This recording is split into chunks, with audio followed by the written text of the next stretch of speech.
The committee will please come to order. Quorum is present. The committee meets today pursuant to notice. Without objection, the chair may recess the committee at any point. Last August, the Education and Workforce Committee opened investigations into 3 medical schools before us today.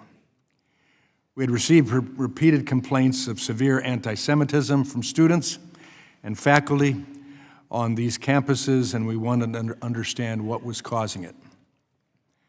It soon became clear that the pervasive anti-Semitism we were investigating was the result of a deeper problem. It was a result of the activist infrastructure that these medical schools themselves had constructed. This infrastructure puts people into categories based on race and identity rather than judging people as individuals. It also incites anti-Semitism among other hatreds by labeling Jews as white and therefore privileged and oppressors. That same ideology has shaped admission policies, hiring practices, and even curricula. For example, in May, the Justice Department found that UCLA Medical School intentionally admitted applicants based on race, trading merit for DEI. UCLA is not alone. On now removed web pages, UC San Francisco touted its increasing numbers for residents who they claim are, quote, underrepresented in medicine, end quote. Similarly, departments across the University of Illinois College of Medicine have pledged year after year to increase their proportion of certain medical students, residents, and faculty. But admissions were only the beginning. DEI became part of the curriculum at these medical schools. For example, UCLA Medical School and the University of San Francisco School of Medicine require students to take classes indoctrinating them in settler, colonialist, anti-oppression nonsense. These classes are filled with propaganda. They do not prepare medical students to become qualified, skilled physicians. And I repeat, these courses do not prepare medical students to become qualified, skilled physicians. They're focused on topics that have nothing to do with medical science because they seek to make medical students not into competent doctors, but into far-left activists. UCLA and UCSF have admitted as much to the committee. UCSF told the committee that its required DEI class, and I quote, did not meet UCSF standards, end quote. Specifically, the course did not meet, and I quote, benchmarks for student reviews and did not align with graduation competencies or milestones. UCLA also told the committee that its DEI course is, quote, no longer offered after a review of the first-year curriculum, end quote. Both schools are now offering replacement courses, which I worry will be just more of the same. It's clear that we need to spend some time today learning how those courses made their way into the curriculum in the first place. Today's hearing is about accountability. Today's hearing can be emotional, frustrating, encouraging, discouraging, all of the above, depending on how we, the committee, work it out together. And I put that emphasis on together, even with the differences and the viewpoints. We'll be asking some difficult questions about these medical schools and the choices that they've made. We'll be asking things like, why are you prioritizing politics over medical education? Why are you perpetuating anti-Semitism and discrimination? Why are you turning doctors into activists? We look forward to hearing your testimony. With that, I yield to the ranking member for an opening statement.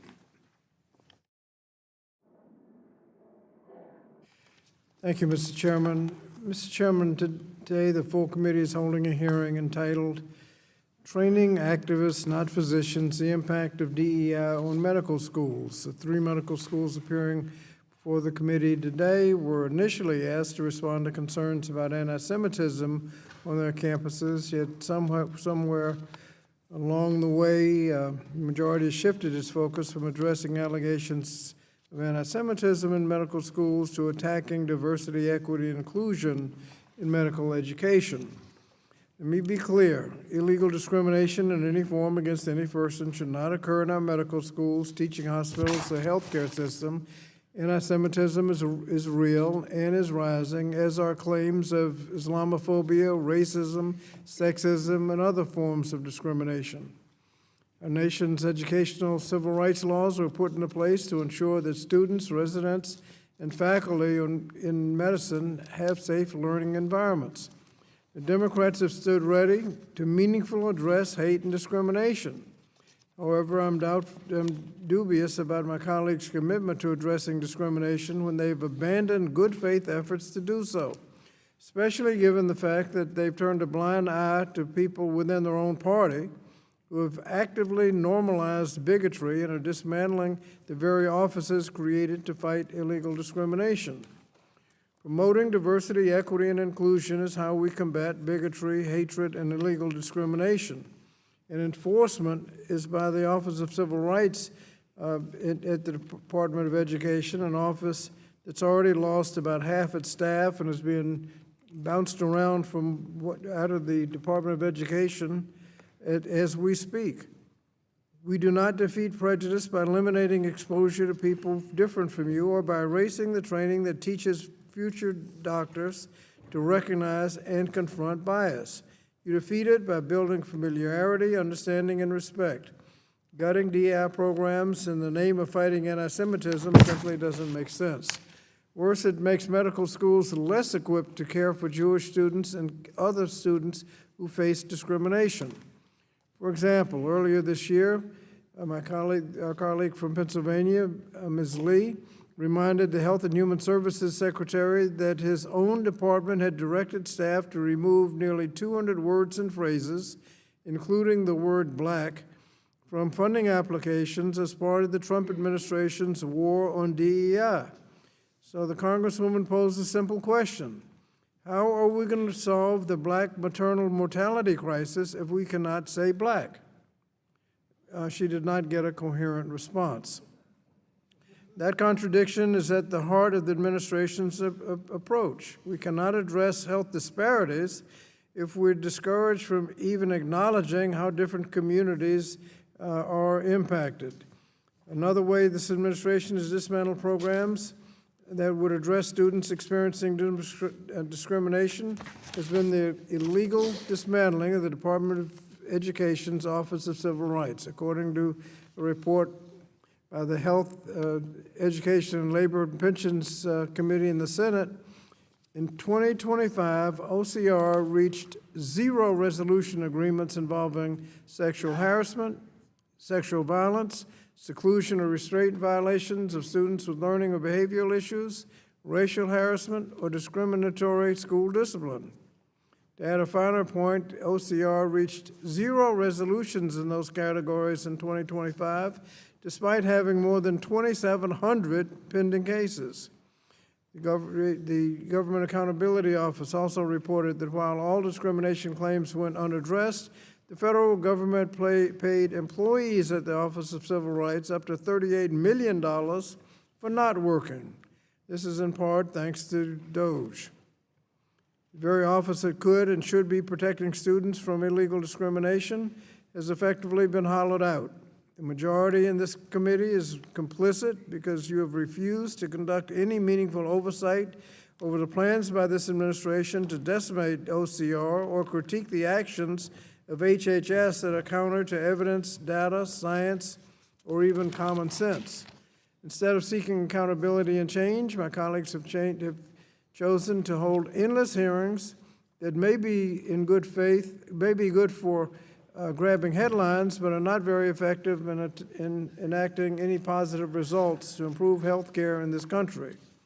This hearing will not address access to affordable care, gaps in medical care or communities that need to be served. It won't address the alarming decline in medical school enrollment among key demographics necessary to serve this country's diverse communities and population centers, nor will it ensure that our medical school faculty, students, and residents are equipped with the best technology to improve services to the public.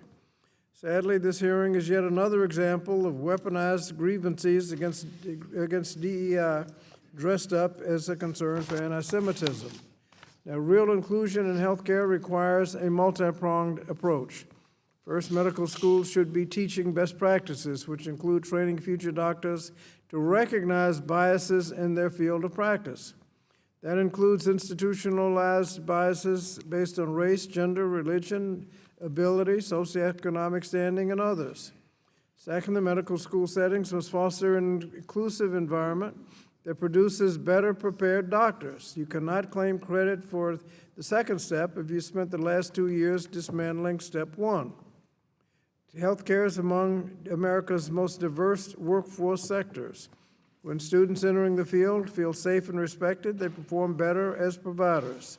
When patients feel seen, they have an increased trust and can better engage in their own care. Inclusion just isn't fair, it's more effective medicine. And that includes making sure that everyone feels safe and respected too. Lastly, health equity and affordable care are the same fight. A system that tolerates discrimination does not just fail individuals, it drives up costs for everyone. Healthcare should work for everyone, no matter who they are, who they worship, or how much money they have. Thank you, Mr. Chairman. I yield back. I thank the gentleman. Pursuant to Committee Rule 8C, all members who wish to insert written statements into the record may do so by submitting them to the committee clerk electronically in Microsoft Word format by 5 p.m. 14 days after this hearing. And without objection, the hearing record will remain open for 14 days to allow such statements and other extraneous material noted during the hearing to be submitted for the official hearing record. I'll now turn to the introduction of our four witnesses. Our first witness, Dr. Steve Dubinett, Dean of the University of California, Los Angeles, David Geffen School of Medicine in Los Angeles, California. Our second witness is Sam Hawgood, Chancellor of the University of California, San Francisco in San Francisco, California. Our third witness is Dr. Roger A. Mitchell, Jr., President of the National Medical Association in Silver Spring, Maryland. Our last witness is Dr. Enrico Benedetti, Interim G. Stephen Irwin, Executive Dean at the University of Illinois College of Medicine in Chicago, Illinois. We thank the witnesses for being here today. Pursuant to committee rule, I would ask that you each limit your oral presentation to a 3-minute summary of your written statement. The clock will count down from 3 minutes as committee members have many questions to ask you. However, pursuant to Committee Rule 8D and committee practice, we will not cut off your testimony until you reach the 5-minute mark. I would also like to remind the witnesses to be aware of their responsibility to provide accurate information to the committee. And so now, I will now first recognize Dr. Dubinett for your testimony.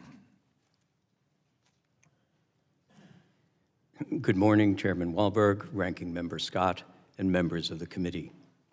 The mission of the David Geffen School of Medicine is to improve health through education, research, and patient care. We have trained generations of dedicated physicians and made scientific advances that have saved lives. For example, this has included major advances in cancer, heart and lung disease, as well as neurologic disorders. We are committed to educating future doctors who will improve healthcare across California and the nation. We prepare our medical students to deliver high-quality, evidence-based care grounded in science, clinical judgment, and professionalism. Effective medical care requires understanding how a patient's background and circumstances can affect health. As a critical care physician who has cared for veterans at the West Los Angeles VA, I have seen firsthand how much medicine depends on compassion, respect, and trust. Teaching medical students how a patient's life circumstances can affect health is consistent with accreditation standards and is a necessary part of medical education. This was the intent of a now discontinued course, Structural Racism and Health Equity. But well before the committee's inquiry, we determined that some of its content was not appropriate for a medical school curriculum. To address these concerns, we took the following concrete actions. 1, we eliminated the course and replaced it with a new one that emphasizes evidence-based medicine and relies on clinical case studies. 2, at my direction, only UCLA faculty may lecture in our medical school courses. 3, we instituted training on University of California Policy 2301, which limits the use of the classroom to relevant course content. We are committed to a scientifically rigorous medical education that prepares students for the realities of patient care. One of our core values is fostering a welcoming and inclusive medical school environment. Some of our Jewish community members have confronted painful moments since October 7th, 2023. This resonates with me personally. Not all of my family made it out of Europe during the Holocaust, and I have personally experienced anti-Semitism growing up. Our medical school condemns anti-Semitism and all forms of hatred. We are committed to sustaining an environment where all community members can learn, work, and care for patients with safety and respect. I welcome the opportunity to discuss the importance of medical education with you today. Thank you. Thank you. I now recognize Dr. Hawgood for your testimony. Good morning, Chairman Wahlberg, Ranking Member Scott, and all members of the committee. The UCSF School of Medicine consistently ranks among the top U.S. medical schools in education, research, and patient care. As a public university, we are committed to serving the healthcare needs of all the people of California and indeed the nation. This mission is deeply personal to me. I came to UCSF more than 40 years ago as a research fellow and have practiced newborn intensive care medicine for 30 years and run a federally funded research lab to understand the basic science of medicine. Patient-centered care is at the very center of what the School of Medicine's curriculum is all about. We teach students the fundamentals of medicine through a rigorous, science-based curriculum grounded in biology. In compliance with accreditation standards, we also teach future doctors that delivering compassionate, high-quality care requires an understanding of how a patient's background and life circumstances may affect their health outcomes. The Justice and Advocacy in Medicine course, or JAM, was designed to address these social drivers of health. JAM accounted for roughly 2% of the entire classroom experience of our medical students. Although much of JAM met the school's expectations, portions did not meet our standards for relevance and scholarship. In the fall of 2025, our standard curriculum review process indicated the need to discontinue the course. We have implemented 3 remedial actions. First, in early 2026, the decision was made to replace JAM with an entirely new course. Second, we have implemented required training to reinforce the importance of Regents Policy 2301, which limits the use of classroom to relative course content.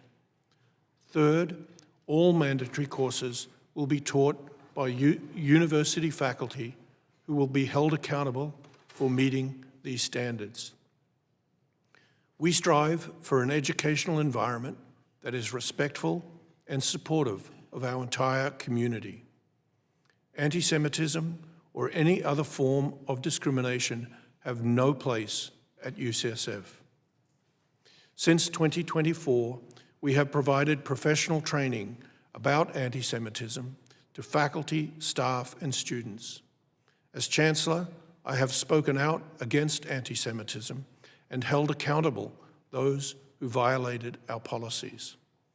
I appreciate the opportunity to speak about UCSF's commitment to educating outstanding doctors prepared with the latest science and technical skills. Thank you. Thank you. I now recognize Dr. Mitchell for your testimony. Chairman Wahlberg, Ranking Member Scott, and members of the Committee on Education and Workforce, I greet you on behalf of the National Medical Association as its 126th president. Founded in 1895, we are the nation's oldest and largest organization of Black physicians dedicated to ensuring access for our patients regardless of race, creed, religion, or gender.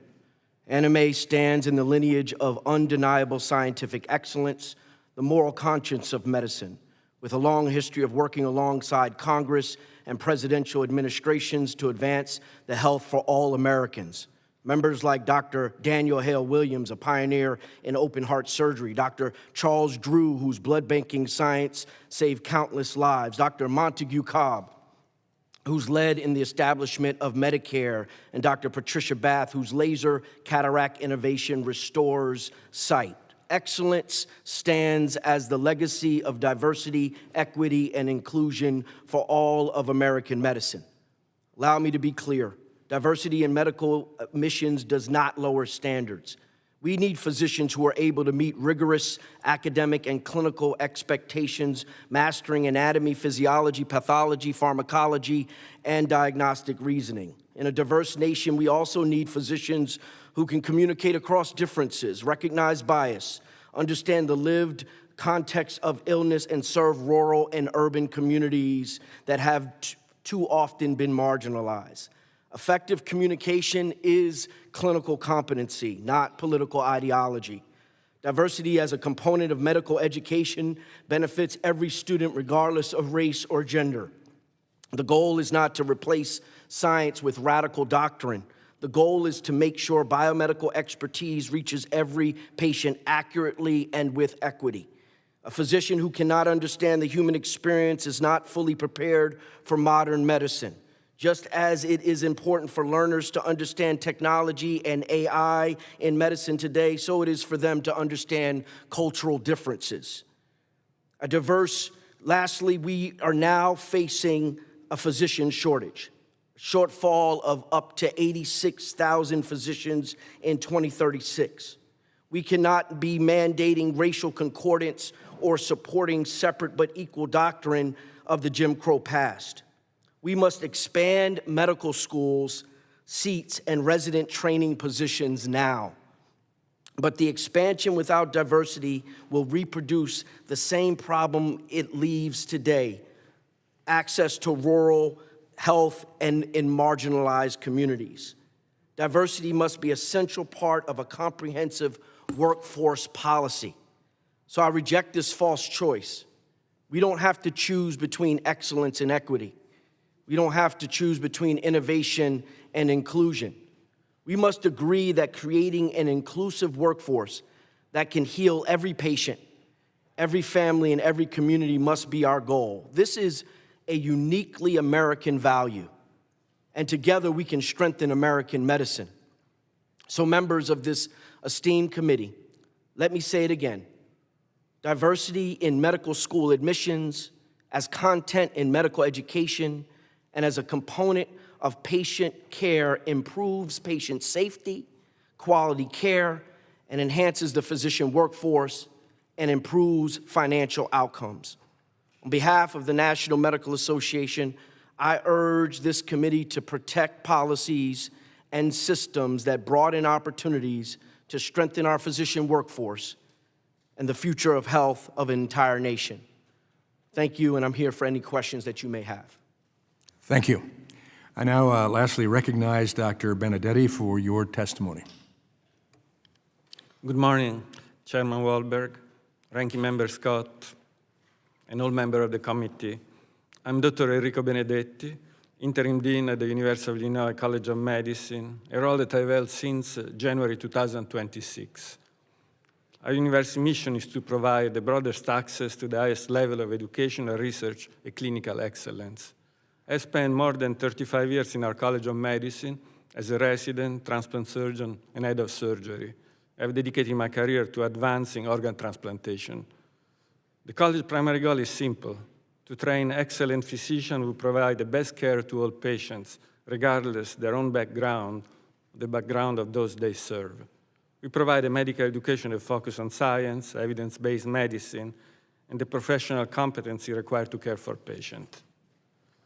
We are here to train physicians. We cannot allow anything to displace rigorous medical training or interfere with our core educational mission. Nothing should undermine the trust and relationship that must exist between patients and their doctors. The college is committed to ensuring that this policy and practice comply with federal law. We are committed to providing a learning environment where all students, including Jewish students, feel safe, respected, and ready to learn. I'm pleased to share that the college is taking concrete steps to advance our mission. First, we will enforce our professional code to hold students accountable for hate speech and other misconduct, including conduct that occurs outside the classroom or clinic. Second, we discontinue an internal communication channel that has become a forum for inappropriate and offensive commentary. Third, we have changed our senior leadership structure to ensure clear lines of accountability. The new Vice Dean of Education will now have oversight over student complaints regarding misconduct. Fourth, we are updating our curriculum to better ensure that all our physicians are trained to effectively treat patients from all communities. Fifth, I've instituted an open door policy so students, staff, and faculty can bring concern directly to me.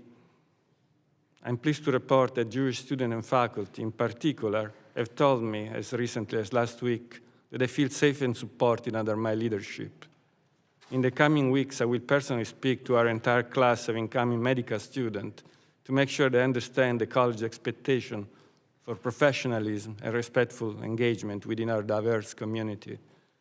Those steps, among others, reinforce the college's focus on its core mission of training exceptional physicians, and they underscore the college will not tolerate any form of hate, including anti-Semitism, or any behavior that undermines a professional, respectful learning environment.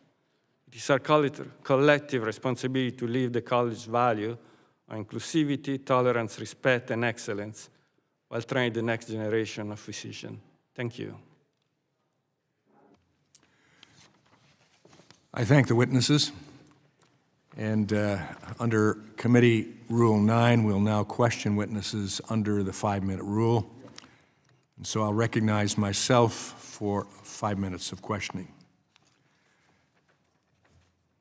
I listened carefully to each of you as you spoke, and I think there needs to be a clear statement right from the beginning of my questioning that we certainly agree with the concept that there ought to be merit within organic diversity. And I think if we keep it in that order, there will be diversity. But there will be merit and the quality of medicine that we need for all communities. That's our concern. And that is versus merit flexibility with manufactured diversity. That's our concern. I hope that is stated clearly. I'd also like to remind our witnesses that it is a felony to lie to Congress. And so that's the beginning of our questioning as well, because we are taking this seriously. For each witness, I ask you to respond. Does your school treat student applicants of different races differently, whether for admission or for opportunities such as fellowships, yes or no? Dr. Dubinett. My understanding that of race is not considered in applicants to our medical school.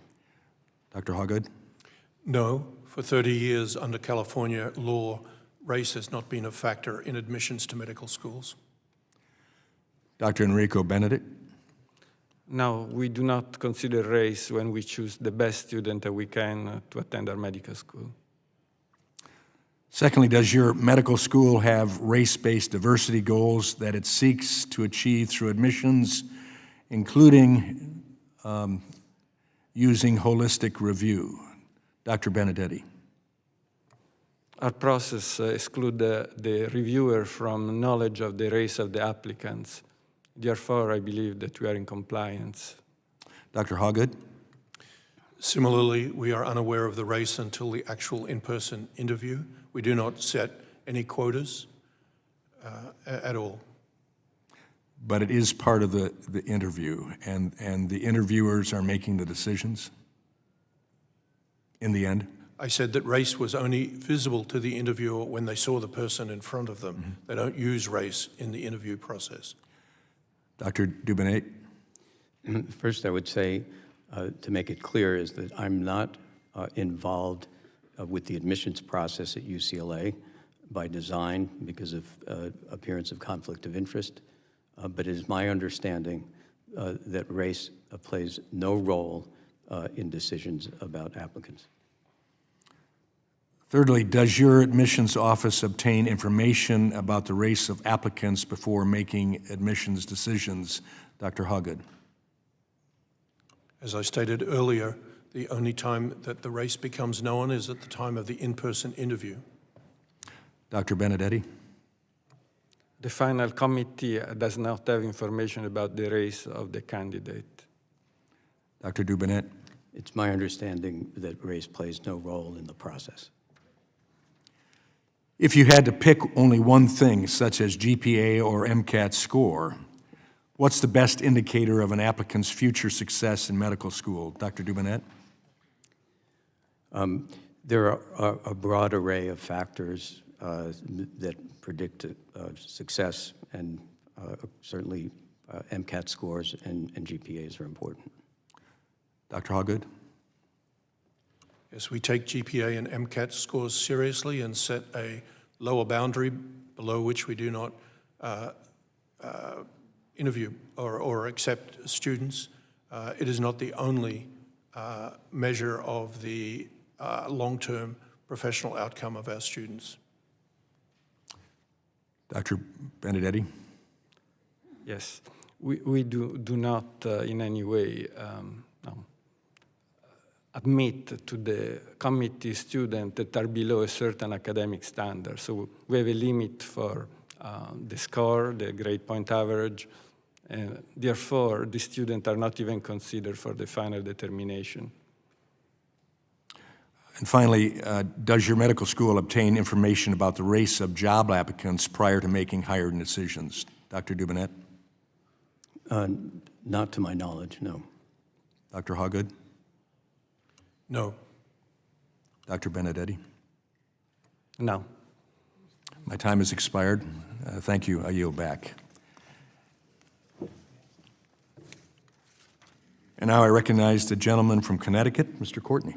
Thank you, Mr. Chairman. I want to thank all the witnesses for your testimony this morning. Like the chairman, I listened closely, and I know all of my colleagues on the panel listened closely. In each case of the three medical deans, it's pretty clear that you all responded to issues and complaints that were presented to you and made intelligent, sincere, meaningful adjustments in terms of curriculum to address the concerns that people raised. Dr. Mitchell, in my opinion, pinpointed what really this committee ought to be focused on, which is America's healthcare workforce. Again, you cited the statistics of shortages for physicians. If anything, I think you understated the numbers. The Trump administration's own Bureau of Healthcare Workforce at HRSA in the Department of Health and Human Services actually says that there'll be a shortage of 113,380 full-time equivalent physicians by 2028. So actually the looming cliff, the shortfall that we are going to be experiencing in our healthcare system, which affects everybody, is actually coming at us very quickly. Unfortunately, a year ago, on July 4th, my colleagues on the Republican side participated in a fast-track legislation, H.R. 1, the One Big Beautiful Bill. That's a term they don't use anymore because the American public has found it so toxic over the last year. But it radically changed the student loan structure, particularly for graduate students, putting a cap in terms of what students can actually borrow, a total universal cap for graduate students of $200,000. That includes undergraduate student loans as well as loans that being incurred in medical school. The average student loan debt for a medical student graduating last year was $246,659. So already the cap is below what the actual real lending is. And that cap, by the way, is not indexed. It's not going to adjust in future years. So we are really seeing a change in the system that is really going to put tremendous pressure on low-income students who really have very little options in terms of how to actually pay for tuition, room, and board during medical school. So Dr. Mitchell, can you talk about what that change could do potentially, again, in terms of just recruitment of students of any race or gender or part of the country who, again, comes from a family that can't foot the bill for higher education and particularly graduate school education?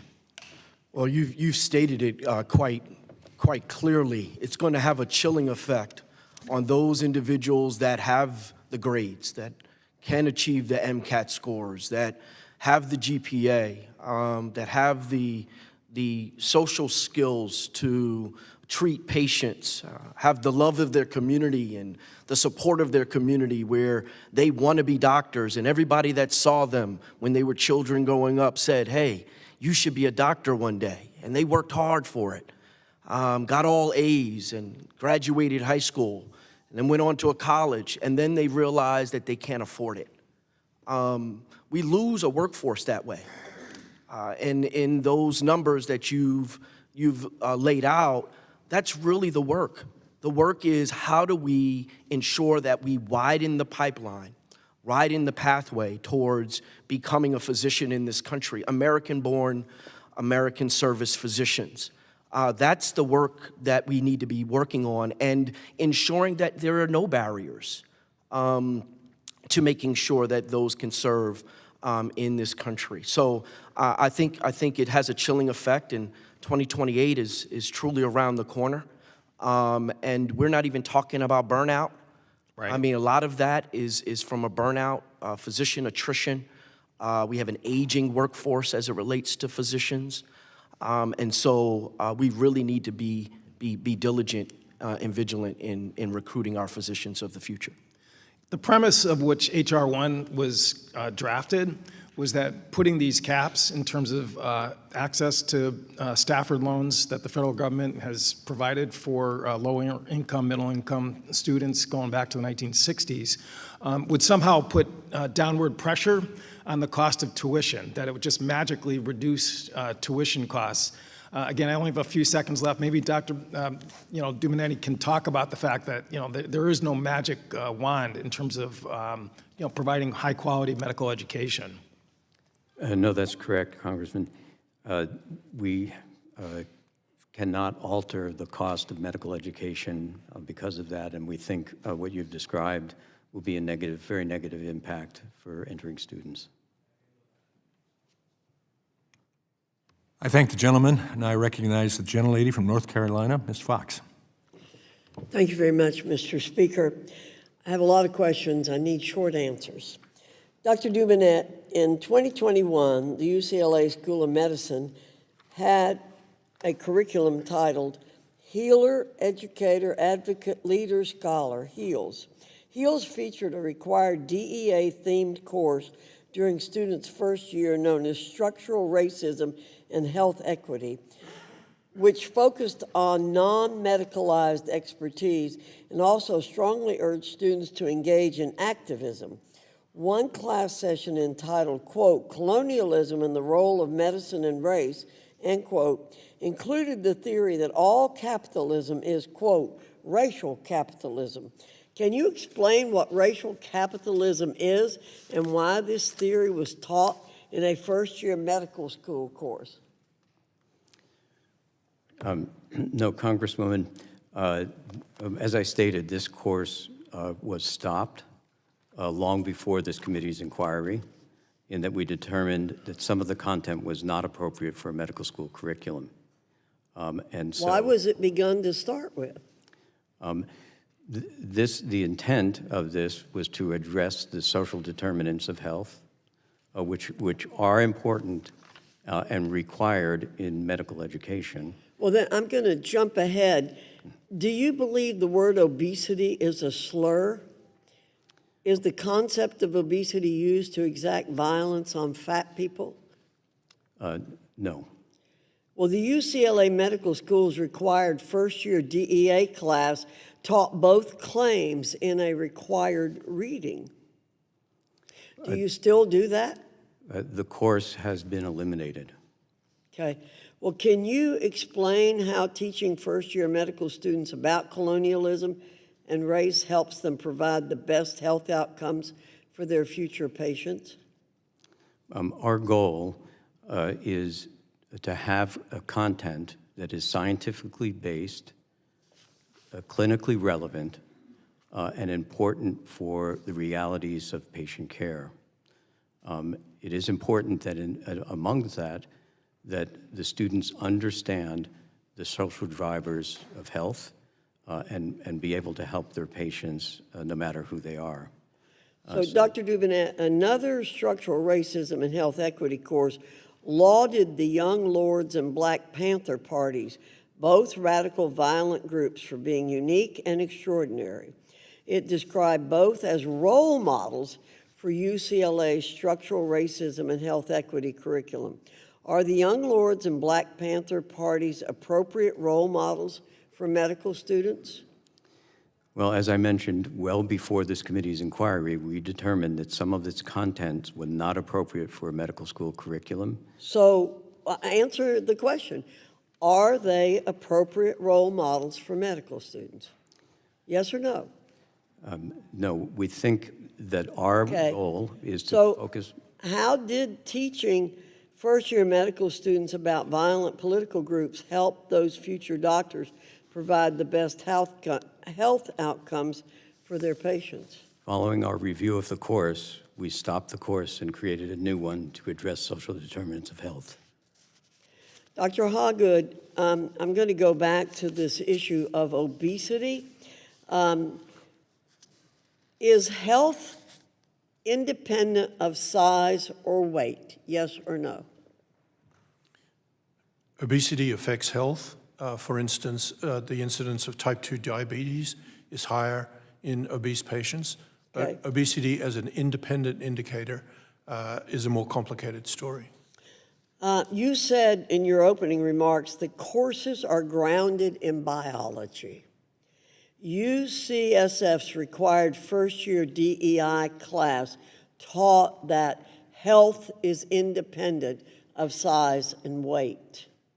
Another session of that class at UCSF taught that, quote, there is no standard definition of health or wellness. Do you agree with that claim?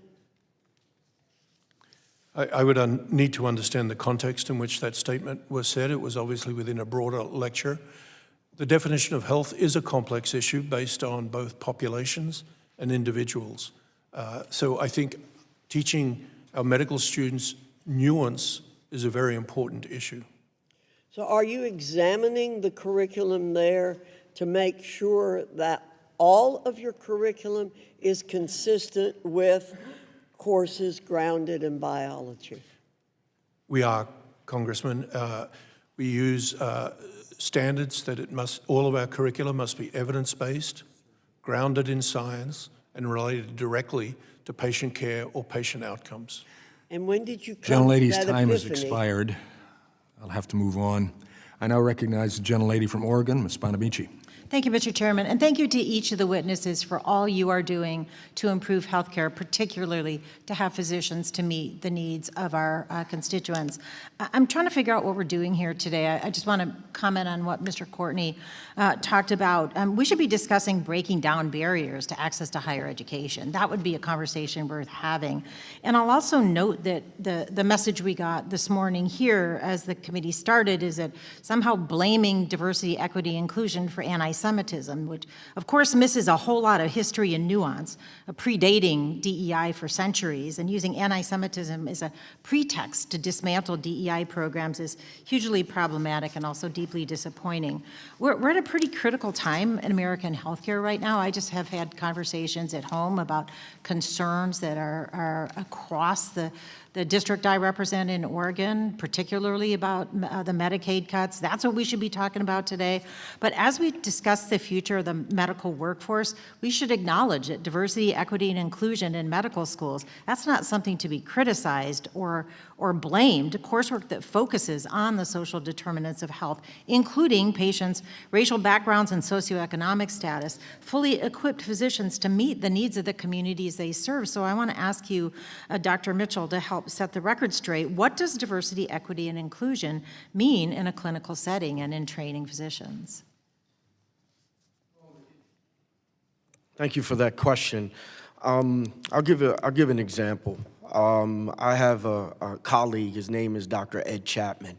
He works here in Washington, D.C., right on Benning Road. He was educated at Howard University, and he treats those men that are suffering from substance use and abuse. He treats them with buprenorphine. And his treatment model is not just to treat them for their substance use and abuse, but to also stabilize them because invariably they have chronic diseases that they're trying to handle. Hypertension, diabetes, high blood pressure, diabetes. And so when we talk about training the future physician group, the new physician must understand how those substance use and abuse issues connect with the chronic diseases of those individuals, how their homelessness or their imprisonment when they get out, how that affects their future health. And so DEI and having those types of social determinant case studies within schools of higher learning are extremely important. I appreciate that, Dr. Mitchell, and I was going to ask you what a patient-provider interaction looked like when a physician is aware of the social factors that affect a person's health. So you read my mind and answered that next question. But I want to move on and say, Dr. Mitchell, the majority's title for this hearing suggests that diversity, equity, and inclusion in medical schools are somehow compromising physician training. Have you heard anything here today that supports that conclusion? And I wonder if you could talk about how, in fact, diversity, equity, and inclusion in medical schools actually strengthens physician training. So there is, no, I have not heard anything that suggests that it diminishes it. Again, I think the chairman has laid out that getting into medical school admissions based upon proper biomedical scores, the ability to be a physician and be able to absorb that information is critically important and is at baseline for all of the institutions that are here today. Now we have to treat the actual patient, and that actual patient is showing up differently. They're showing up as the rural farmer that has a substance use issue. They're showing up as the black woman professional that is pregnant.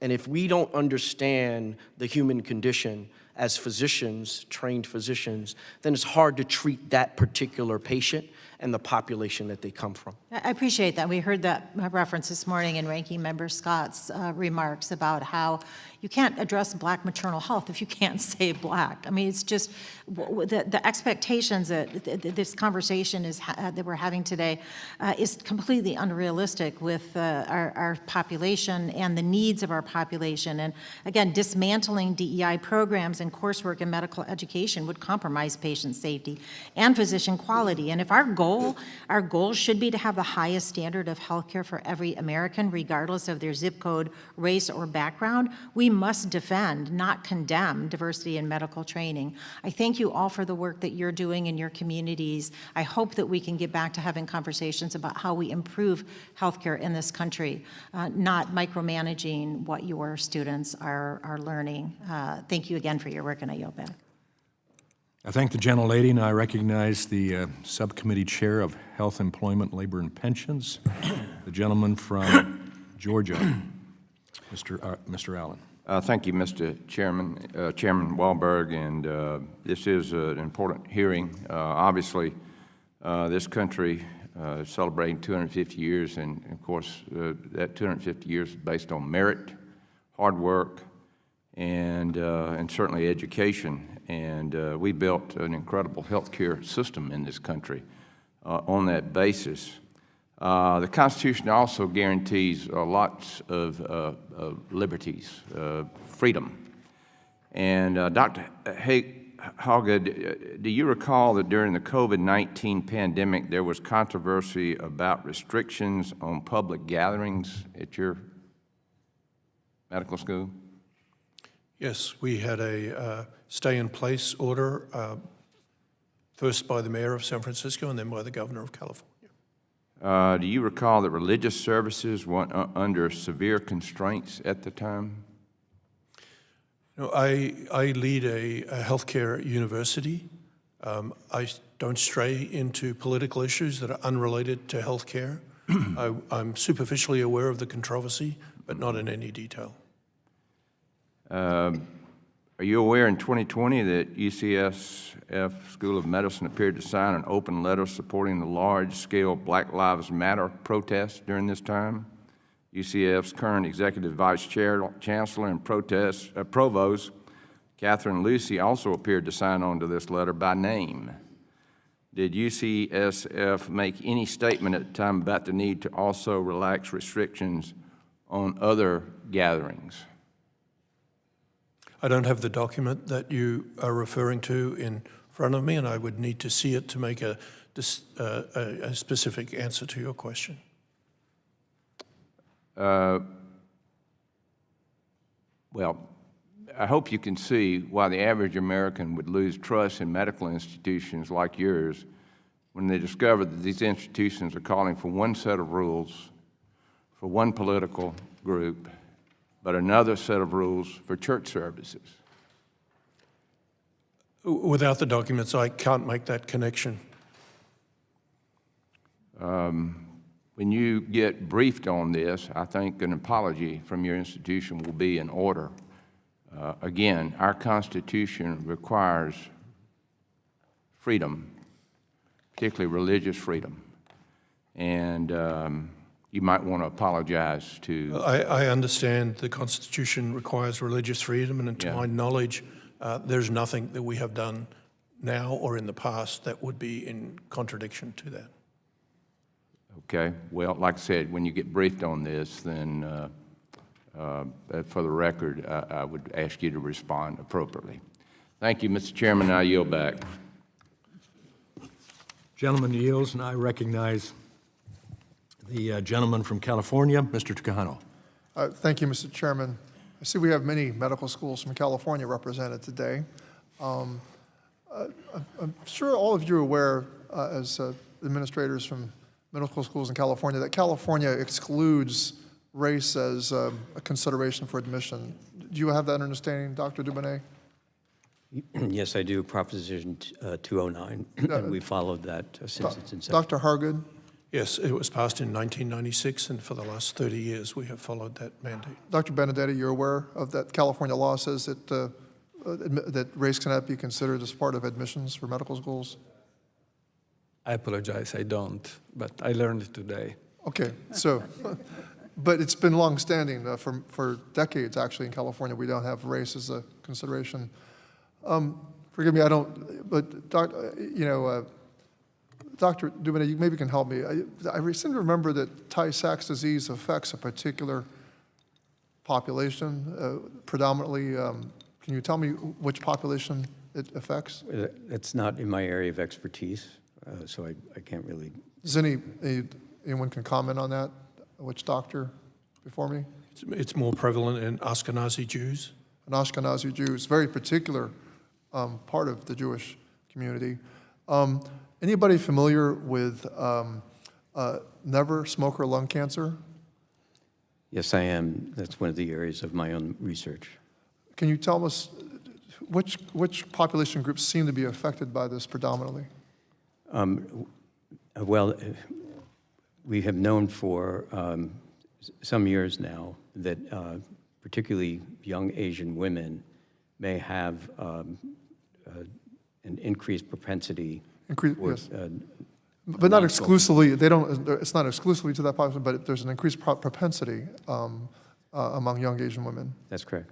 And the fact that they can't get, the current guidance doesn't allow insurance companies to pay for screenings at that age because they've never smoked, because that's what the guidance says. You have to have several years of smoker history. They're in this conundrum that they have to pay extra. And so that could be kind of considered a social determinant of health there. Is that right?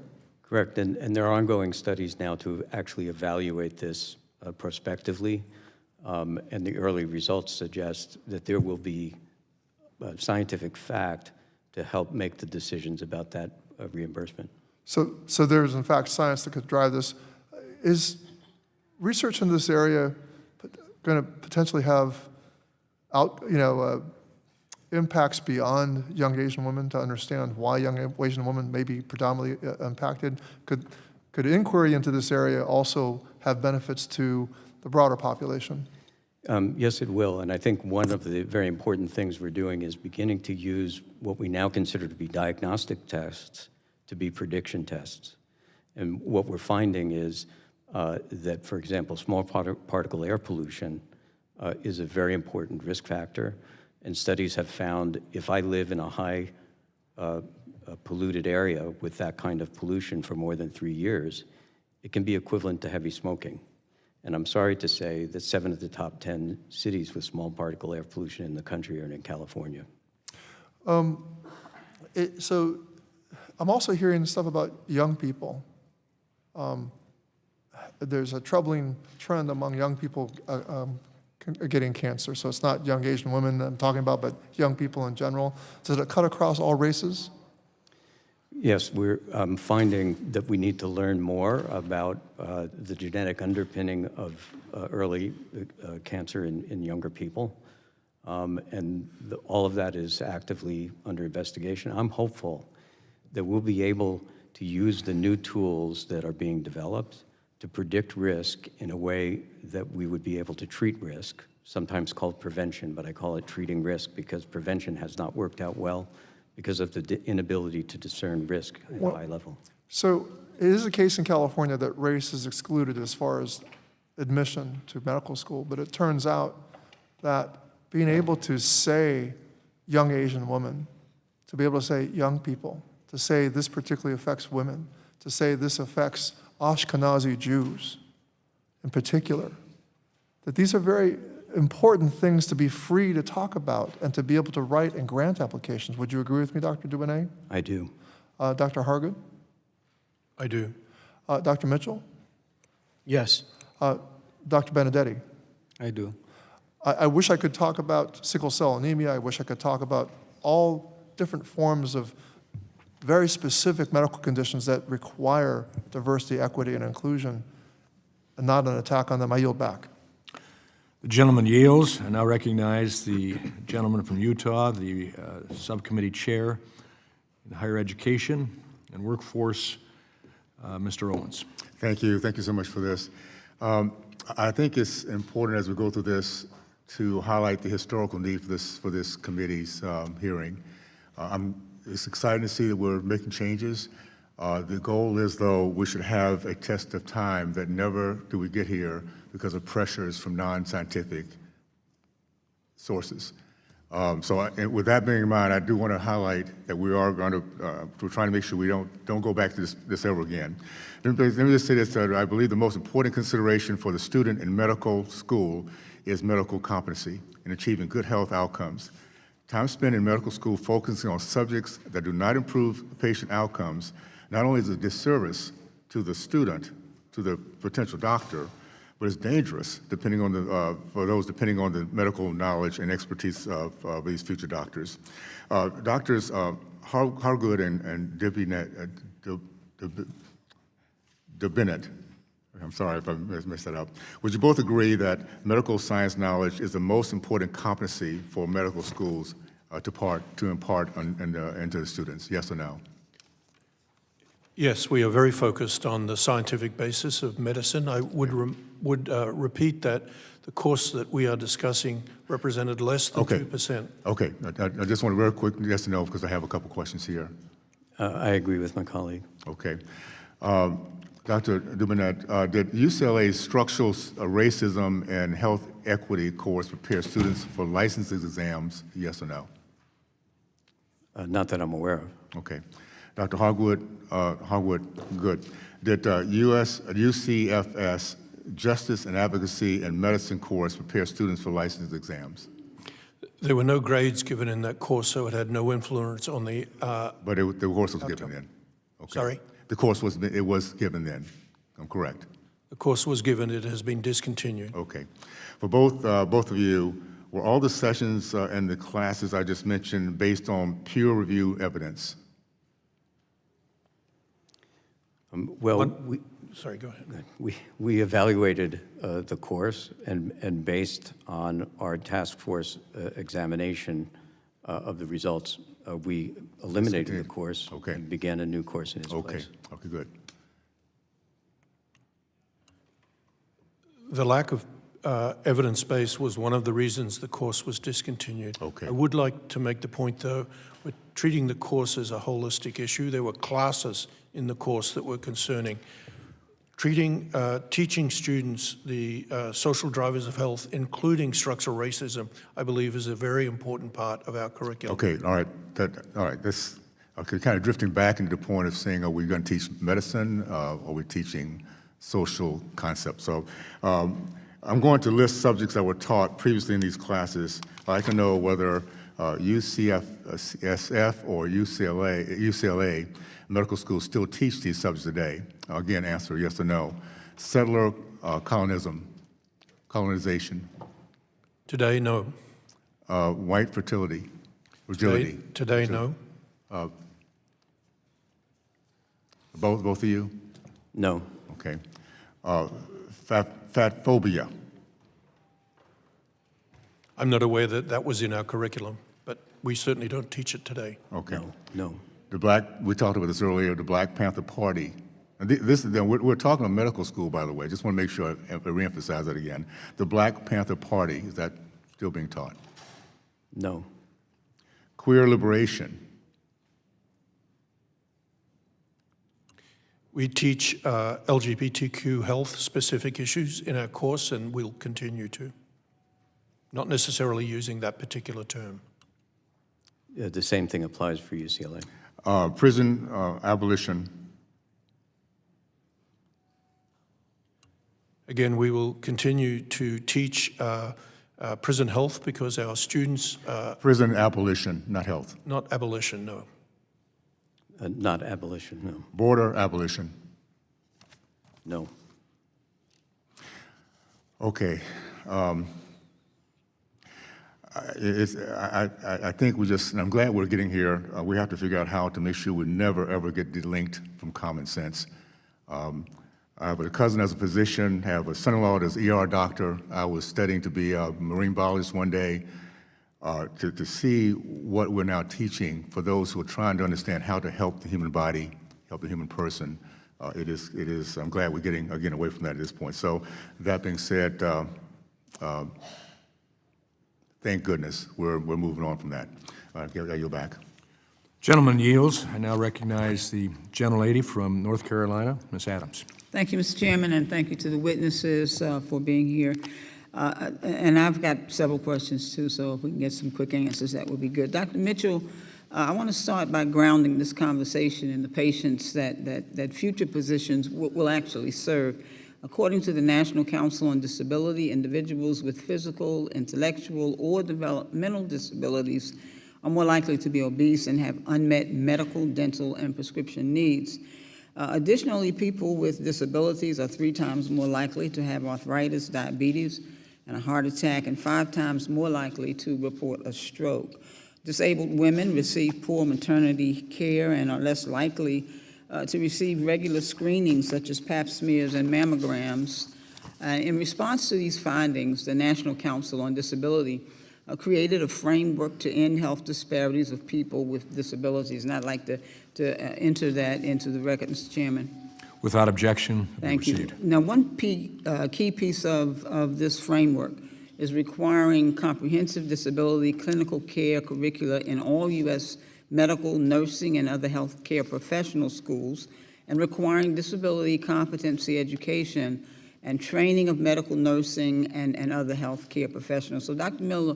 Mitchell, in your experience, why is it important to ensure that medical training addresses the healthcare disparities of vulnerable populations, such as people with disabilities? If you give me a quick answer, that'd be good. Thank you so much. I was the chief medical examiner here in Washington, D.C., and in that role, I served as the chair of the Disabilities Fatality Review Committee, where we reviewed all of the deaths surrounding disabilities, those that died surrounding that. It's extremely important for us to understand the unique environment that our disabled Americans face. And physicians have to understand that if they're going to treat them properly. Thank you. Dr. Mitchell, as I'm sure you are aware, our country faces a maternal health crisis, and this crisis disproportionately affects Black women. Let me say that again, Black women. Black women are 3 to 4 times more likely to die than white women from pregnancy-related causes. We have the worst maternal rates compared to all other wealthy countries, and over 80% of these deaths are preventable, and that is absolutely unacceptable. We've received relentless criticism on medical school education involving diversity, equity, and inclusion from my colleagues across the aisle, while ignoring this indisputable fact. Education that includes DEI teaches doctors about implicit racial bias, culturally competent care, and expands their knowledge of the patient populations that they will be serving. But most importantly, it saves lives. The Momnibus, which I co-lead with Congresswoman Underwood, is a comprehensive approach to this crisis and would get at the heart of these issues. And that package includes my bill, the Kira Johnson Act, which would fund implicit racial bias training, respectful maternity care, and compliance programs within hospitals. So social determinants of health are really important. But we need a strong partnership with medical schools if we can hope to really address this crisis and empower the doctors of tomorrow. So Dr. Mitchell, could you speak briefly more about this crisis, as well as the role of DEI in medical education and what it plays in addressing it? Well, similarly, I served as the chair of the Maternal Mortality Review Committee in this city, where we've seen this firsthand, and your point is well taken. I met Kara Johnson. I know her. And so these issues are extremely important for us to understand the particular social construct. I'm saying the same thing over and over again. Yes, The importance of diversity, equity, and inclusion curriculum in our medical schools is a patient quality issue. Okay, let me it's a move on. patient safety issue. So for my colleagues across the aisle to suggest that teaching doctors about the social determinants of health or structural racism is political activism completely ignores the data on maternal mortality. A physician who cannot accurately address how systemic barriers affect their patient's health is fundamentally unequipped to provide high-quality care. A physician who is unaware of their own personal biases is one who can unintentionally cause significant harm. So could you explain briefly, got 10 seconds, how medical school can fully prepare future physicians for the realities of modern clinical practice? Through skills-based cultural competency curriculum. Thank you, sir. I yield back, Mr. Chairman. I thank the gentlelady. I now recognize the gentlelady from Illinois, Ms. Miller. Thank you, Mr. Chairman. The Hippocratic Oath states that physicians will, quote, do no harm or injustice to their patients. Unfortunately, many medical schools have abandoned this oath, not only by advocating for abortion and child mutilation, but also by allowing political activism into the exam room in the form of DEI and anti-Semitism. Medical schools should be teaching the next generation of doctors and nurses to save every life and protect all those under their care, even the unborn, which, thanks to technology, we have a window into the womb. They are babies. This committee will continue to investigate these schools to ensure they are complying with federal law and reserves the right to withhold funding from any institution in violation. Dr. Benedetti, the University of Illinois College of Medicine is one of the largest medical schools in the country. And with that, you have a profound responsibility to properly train our next generation of providers. Has UICM complied with President Trump's executive orders to eliminate federally funded DEI programs? We, in personal, Yes or no? Have you complied? to my knowledge, we did everything we could. UICM affirmed that it will, quote, I quote you, not react preemptively to actions made by the current administration, insinuating that the medical college does not intend to comply with directives issued by this administration. Also troubling Dr. Benedetti, it appears that DEI has not left UICM. On your school's About page, clear as day, it says, and I quote, at the University of Illinois College of Medicine, we are committed to diversity and inclusion. We have a number of programs and initiatives in place to promote diversity and inclusion. It's clear that UICM is just hiding the fact that DEI is still its core mission. Dr. Hawgood, UCSF's classroom guide titled Framework for Gender and Sex Concepts in Teaching advises against using the term pregnant women. Instead, it says to use pregnant people. Who are pregnant people compared to pregnant women? Just curious. So that is a part of a curriculum to help our students who are facing a wide diversity of patients. Of course, the vast majority of pregnancies are in women, and I have absolutely no problem with using the word pregnant women. I use it myself. Has a non-biological woman ever had a baby? A transgender person can. That's not a biological woman. Has a non-biological woman ever had a baby? I would No, reiterate, it's ridiculous. we take care of transgender patients. Dr. Hawgood, the UCSF guide I mentioned earlier also advises using a child's self-reported gender identity even if it conflicts with the parent's wishes. Say a 7-year-old boy comes into your doctor's office and reveals he believes he's a girl. Is UCSF advising physicians to explicitly violate parents' moral values and have the doctors address this boy as a girl? Our programs are consistent with federal and state law. We undertake comprehensive psychological and mental health evaluations and work with the parents on these issues. Okay, and I hope that you are consistent with the law because, like I say, we reserve the right, we have the right to withhold funding from any institution in violation. Lastly, Dr. Dubinett, a required course at UCLA Medical School, advises OBGYN students not to, and I quote, assume gender identity. Okay, from another class in May of 2026, it included a disclaimer that while it uses the term she and women, it does not intend to exclude, and I quote, those who have a uterus but do not identify with these terms. What does that even mean? I'm not familiar with that announcement. I'd have to read the entire thing. Okay, I hope that you go back and check it out. Can someone have a uterus but not be a woman? Because it seems like your school is promoting that ridiculous idea. I think, again, as Dr. Hawgood has described, we're treating transgender people, but we're doing that in compliance with state and federal law. And you do teach biology? Yes, we do. Yes, this is curious. So I'm going to ask you again, can someone have a uterus and not be a woman? Just say yes or no. Can they? Again, I would need That's to what, get that's that what your announcement. medical school is promoting. The gentlelady's time Mr. is... Chairman, it's clear these medical schools are hiding DEI curriculum under the guise of medical access. Gentlelady's time I has yield back. expired. Thank you. I now recognize the gentlelady from Georgia, Ms. McMath. Thank you so much, Mr. Chairman and Ranking Member Scott. And I just want to say, up front. Today, it appears that my colleagues are throwing around the terms diversity and inclusion as if they're dirty words. This caucus is very, very diverse. This caucus, the United States House of Representatives, is the mosaic and represents people from all demographics, all nationalities. America is diverse. It is inclusive, and these are not dirty words.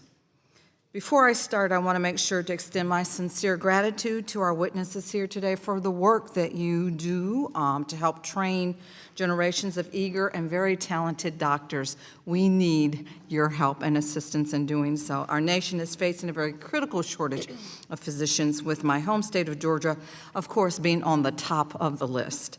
And while I loved to be here today for a meaningful discussion I hope that we would have on how to address health care shortages, Republicans are using this time to attack curriculum designed to help doctors meet patients where they are, all the while vulnerable in our communities.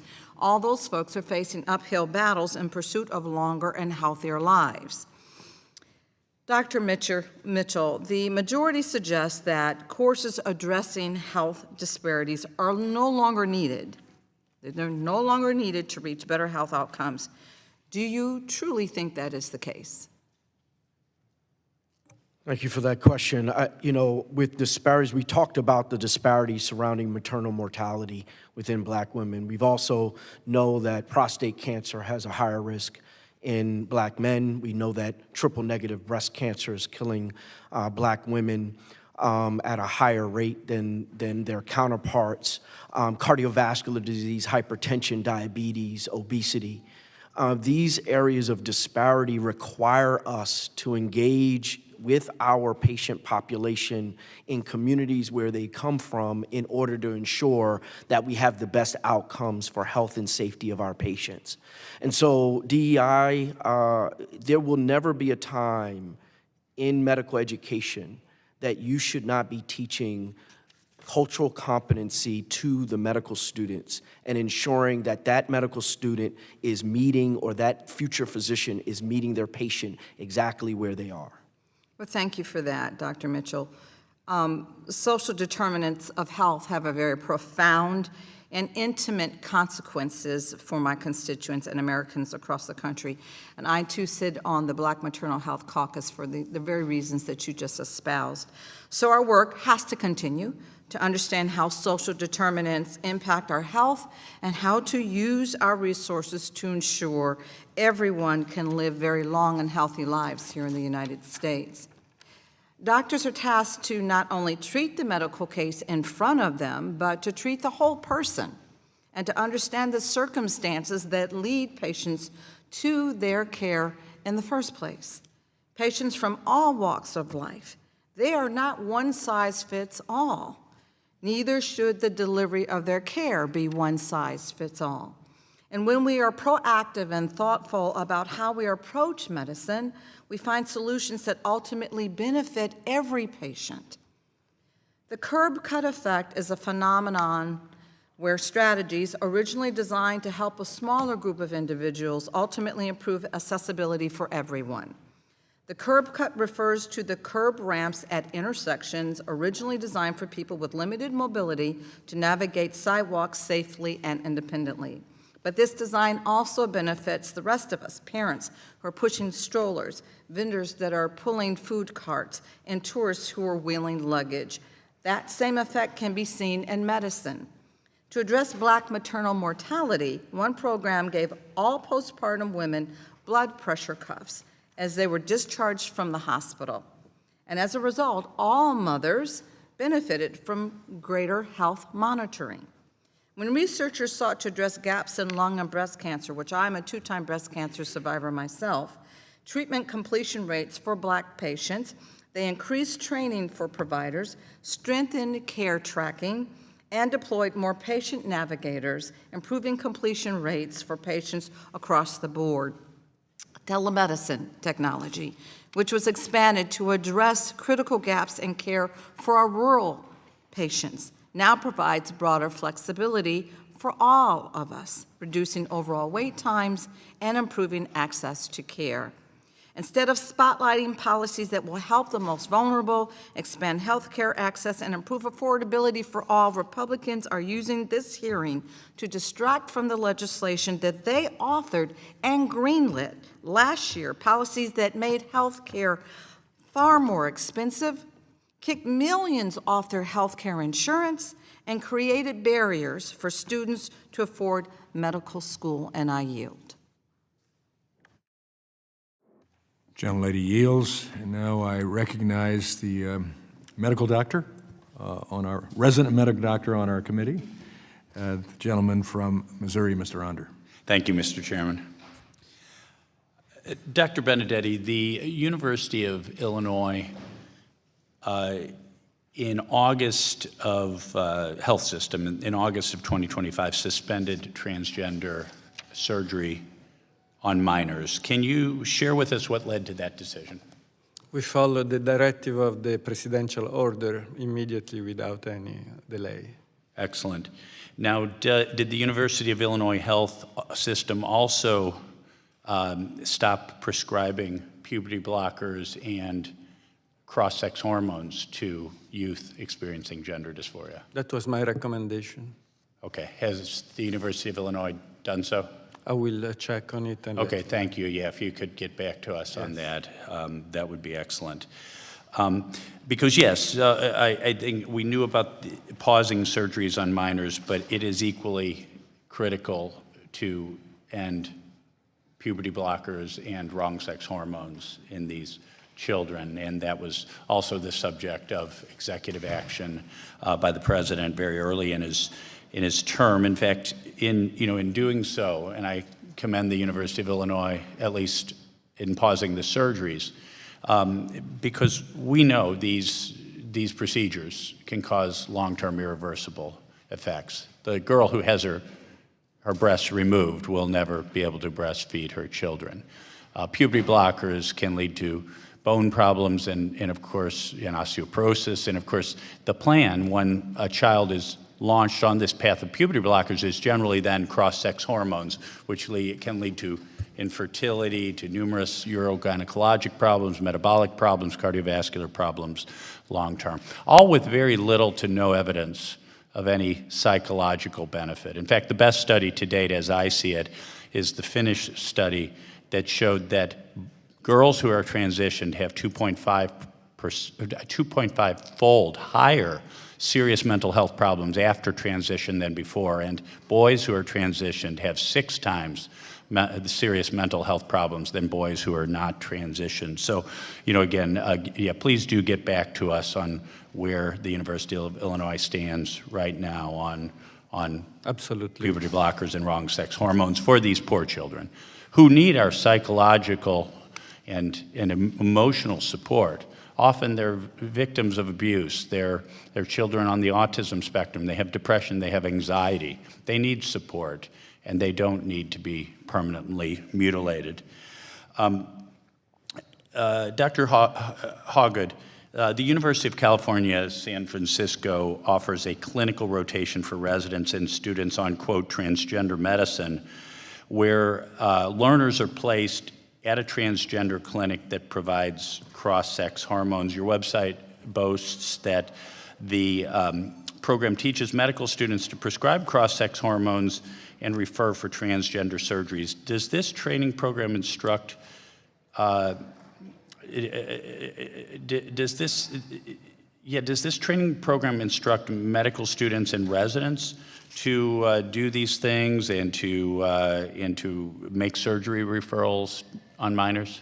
No, the program doesn't instruct medical students or residents to do anything. It teaches them transgender health. Roughly 1% of the American population is transgender, and we take it as a strong responsibility to provide the best possible health care. And from your website, this talks about transgender, but it doesn't talk specifically about pediatric and adults. Is it pediatric and adult both? We have transgender programs for both pediatrics and adults. We do not do surgery under the age of 18. Okay. And we abide by federal and state law, as well as the recommendations of 35 professional associations in North America. Well, then you are ignoring the HHS, you are ignoring the UK, you are ignoring Finland, ignoring Sweden, ignoring...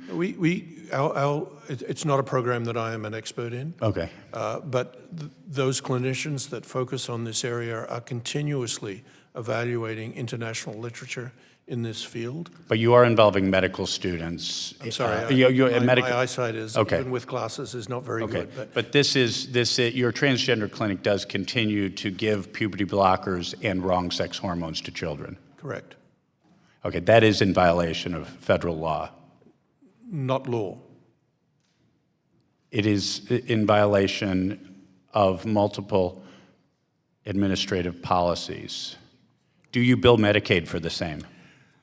It is my understanding that CMS... Gentleman's time has expired.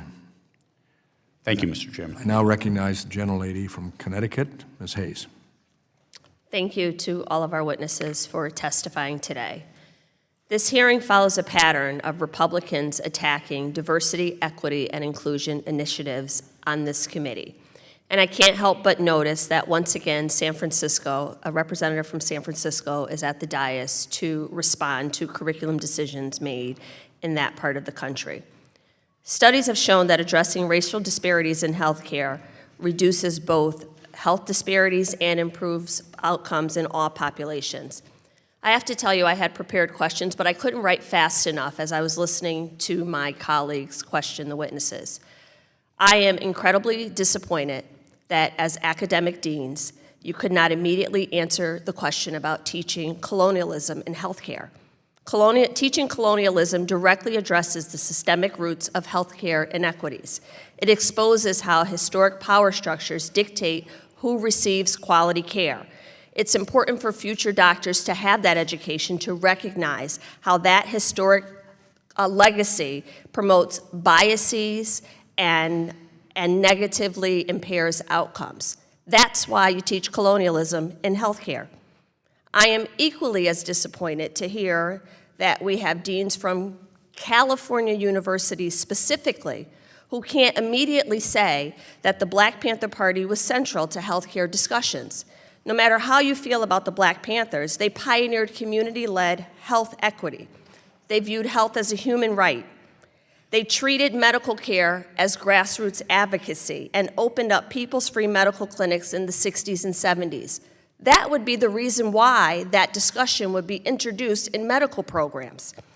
They have a lasting impact on the medical profession, on things like preventive care and screenings, sickle cell advocacy, on medical distrust and structural racism, things like historical medical experimentation, the Tuskegee experiment. I'm not a medical dean. I haven't gone to medical school, but that would be the reason why those conversations would come up in a medical program. It's very simple. So to come before this committee, and I feel like witnesses get intimidated by some of the questions, that would be the reason why we have those discussions, so that medical professionals are properly trained and prepared for the communities that they will encounter. Dr. Mitchell, just really quickly, yes or no answers, just yes or no. I heard Dr. Dubinett, I'm sorry if I said your name wrong, talk about decisions are based on evidence-based medicine and clinical studies. Is this a political statement? Type 2 diabetes impacts the Black community. No. Is it a political statement that sickle cell impacts the Black community? No. Is it a political statement that prostate cancer is more aggressive in Black men? No. Is it a political statement to say that Black individuals are 3 times more likely to die from asthma-related conditions? No. Is it a political statement to say that the BRCA1 and 2 gene mutations are more prevalent in Jewish patients? I don't know the answer to that. Okay. Is it a political statement to say that Tay-Sachs disease is more prevalent in some Jewish patients? No. I think you're making my point. We need diversity, equity, and inclusion in both the teaching of medical students, the diagnosis, the evaluation, all of these things, because I've heard many of you say, this is not my area of expertise, this is not my area of research. I don't know the answer to that. And that's an honest answer. and it's important. No one has all the answers to everything, which is why we need a more robust education experience, which is why we need to train and make sure that doctors are specifically prepared for the populations that they will encounter. You can't train doctors if you are not asking the questions, if you are not being hyper specific and intentional about what they will face in different communities and in different medical diagnoses. That is not political. And the fact that we continue to have hearings on this committee which are not talking about improving outcomes for patients or preparing the next generations of doctors. My colleague from Connecticut talked about how H.R. 1 put caps on professional loans, how it makes it so that only the wealthiest people can afford to go to medical school. Nothing that has been said here is helping us address that or improve outcomes for the patients who are the most marginalized and the brilliant professionals who want to go into this profession that is so lacking. We see applications decreasing amongst marginalized Black and brown communities. That's just data, and that's what we should be talking about. I've gone over my time, but I think my comments were very important to this discussion. Thank the gentlelady. I now recognize the gentleman from North Carolina, Mr. Harris. Thank you, Mr. Chairman, and thank you to all of you who are serving on the panel today. I appreciated the opportunity of reading your testimonies in advance and of coming to the hearing today. Last year, the Department of Health and Human Services released a 410-page comprehensive review of medical intervention for children and adolescents with gender dysphoria. This report notes an increased reliance on so-called gender-affirming care as the treatment for children questioning their sex despite known health concerns, including infertility, adverse effects on bone health and cardiovascular function, and negative impacts on brain development. Along with HHS's report, we've seen the American Medical Association and the American Society of Plastic Surgeons actually shift from their earlier positions by issuing updated guidance, clarifying that the evidence for surgical interventions in minors is insufficient. Following HHS's report and position changes by large medical associations in the United States, I've got several really just yes or no questions for the medical school deans that we have sitting here before us today. So if you don't mind, if you'll indulge me with yes or no to these questions. Regarding sex trait altering surgeries on minors, does your medical school teach that these procedures are ever appropriate? And I'll start with Dr. Dubinett, yes or no? To the best of my knowledge, we do not. Okay. Dr. Hawgood? We do not provide surgery under the age of 18. Okay. Dr. Benedetti? We do not provide surgery under age 18. Okay. Does your medical school offer these procedures through its own clinics to minors? Yes or no? Dr. To my best of my knowledge, no. No. We do not offer surgery. You do not. Benedetti? Not to my knowledge. Okay. Has your hospital or medical school ever offered these procedures to minors? This is not within my area of jurisdiction in the health system, but I actually don't know the answer to that in the historical past. I also would, if you're saying ever, I would need to confirm the answer to that. Okay. And Dr. Benedetti? We did perform before the presidential order. We stopped after the presidential order. Oh, okay. So another one, has any provider at your hospital or medical school ever referred or provided letters of support or recommendation for minors for these procedures to other entities? Dr. Dubinett? I have no knowledge of that. Okay, Dr. Hawgood? I also don't know the answer to that question. Okay, and Dr. Benedetti?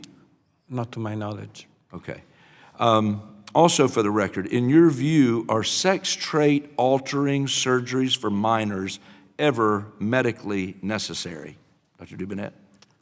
This is not within my area of expertise, and UCLA has, as far as I know, has completely stopped doing surgeries for minors. Okay, Dr. Hawgood, in your view, are sex trait altering surgeries for minors ever medically necessary? My view is not relevant here because I'm not an expert and I don't treat these patients, but our policy is not to offer these procedures under the age of 18. Okay, and Dr. Benedetti, to you? Yeah, we don't offer this procedure, and of course I'm not an expert of it. Okay. My follow-up to that was, if so, do you believe that parental consent must be received before any sex trait altering surgery is performed on a minor? Dr. Dubinett? Parental consent is always required. Always required, okay. Dr. Hawgood? We don't do the procedure, but yes, I'm a pediatrician, so I strongly believe in parental consent. Okay, Dr. Benedetti? Illinois law mandate parental consent. Okay, very good. Let me come back to Dr. Dubinett with one quick question. When Americans need care from medical professionals, their first thought is not about a doctor's belief in woke ideologies or political activism. Their only concern is whether their doctor has the expertise to treat them when they have the flu, a broken bone, as I'm dealing with, or even life-threatening ailments. Unfortunately, we've seen medical schools across the country put ideologues in charge of the medical school admissions, and these individuals put academic excellence and merit aside in favor of candidates who will further activism in the profession. Dr. Dubinett, the Justice Department Civil Rights Division recently announced its findings at UCLA illegally used race in medical school admissions, and they want to come to a voluntary resolution with UCLA on this issue. Is UCLA currently engaged in discussions with the DOJ about this agreement? I'm not able to talk about ongoing litigation here. Okay. Well, the DOJ indicated that UCLA's Medical School's Associate Dean of Admissions, Jennifer Lucero, used intimidation and shaming tactics to pressure the admissions committee to unlawfully consider race. And last question, I'm done. Is there ever a time Gentleman's time has expired. Okay. I have to move on. All right. Thank you, sir. I now recognize the gentlelady from Pennsylvania, Ms. Lee. Thank you, Mr. Chair. Let me just start by saying it is absurd that in this committee, we're required to defend time and time and time again the humanity of marginalized communities, our right to education, our right to appropriate and proper medical care. The life expectancy for Black people in my district is 8 years earlier than white people. Black women are dying 3 times more during pregnancy than white women. 3 in 4 Black adults develop hypertension by age 55. We still have no widespread cures for uterine fibroids or sickle cell anemia. We have not solved health disparities in this country. Diversity, equity, inclusion, and accessibility programs exist because marginalized people are more likely to be or underinsured, unable to get an appointment, or be misdiagnosed, to have their pain ignored, and to be discarded by the healthcare system altogether. Disparities exist at every step of the process. This is just a fact. And conservatives' discomfort with facts is not grounds to overhaul the medical education or medical education system. Let me just say, I have a Black doctor and I sought my Black doctor out. In fact, Black doctors are in high demand because Black patients know that culturally competent care can be the difference between care and cure or life and death. That's just what it is. Just really quickly, I don't know if some of my colleagues know some of the history of Black care and mistreatment in the medical field. But for instance, gynecology procedures were developed from unanesthetized, non-consensual experiments performed on enslaved Black women. Life-saving vaccines were developed using stolen cells from Henrietta Lacks, a non-consenting Black woman. Modern health care was built using Black bodies without our consent. And when there is even the mere suggestion that we should invest in cures for diseases disproportionately affecting Black people, or that there aren't enough Black doctors, Republicans cry DEI and say it's unfair. They say we should only rely on so-called objective standards for medical competence. But objective according to who? You cannot standardize test your way into empathy or taking people's pain seriously or cultural competency. MCAT scores don't translate to better care for Black people automatically. Having all white male doctors is just as bad for the medical profession as having all white male congressmen is to our government. What if someone who lived in rural Pennsylvania their entire life, for instance, in an all-white town, matches to residency at a hospital in Philadelphia where there is a larger Black population? Without training in racial bias or cultural competence, without learning to humanize their patient that is different from them, that resident will be more likely to misdiagnose an episode of intense pain, for instance, from a sickle cell flare-up as a psychosis. Dr. Mitchell, can you speak to other examples like this and why it would be dangerous for medical schools to disregard training on social and cultural factors or devalue lived experience? There's some recent literature that talks about a study that looked at Black concordance with Black PCPs in over 1,600 counties in the United States. And what they found was that life expectancy in those counties was higher when they had higher Black PCPs. That mortality rates went down because they had higher Black PCPs.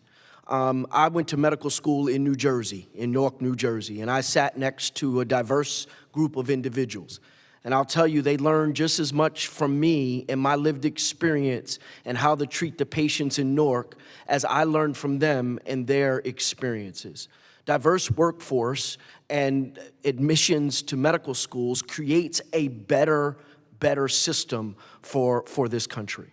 Thank you for that answer, and it does beg the question, do Republicans want Black patients to die?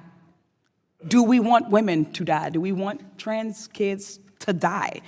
Because we know that a cultural competent education, that cultural competency and diversity in our education system, our medical system saves lives. When my life is on the line, the doctor I want in the room isn't the one who got there because their parents were able to afford them an elite private school education and test prep courses and an admissions consultant. It's the doctor who studied for the AP biology test during lunch when they're in high school, didn't offer AP courses, or the one who had to work multiple jobs, or the one who had to wake up early to get your siblings on the bus and still made it, the one who recognizes me in my humanity, because actually seeing people for who they are does matter in the medical profession. I have more questions, and there are so many things and so many different avenues that we can go down about how important it is that we have culturally competent education, that we have a culturally competent medical field. But I know that my colleagues already know that. This is another grandstanding attempt to deflect away from Black advancement and care and an equitable society. It's a shame that we do that. Republicans care more about culture wars than culturally competent care. And as long as they get reelected, they don't care who dies along the way. Gentlelady's time has expired. I now recognize the gentleman from Florida, Mr. Fine. Thank you, Mr. Chairman. Dr. Hawgood, under questioning from Ms. Miller, you said, quote, the vast majority of pregnancies are in women, end quote. Who has the other pregnancies? It's possible for transgender people. So wait, so your testimony is, again, so transgender people? I thought a transgender woman was a woman. So you said the vast majority of pregnancies are in women. So who are the other pregnancies? They don't recognize themselves as a woman.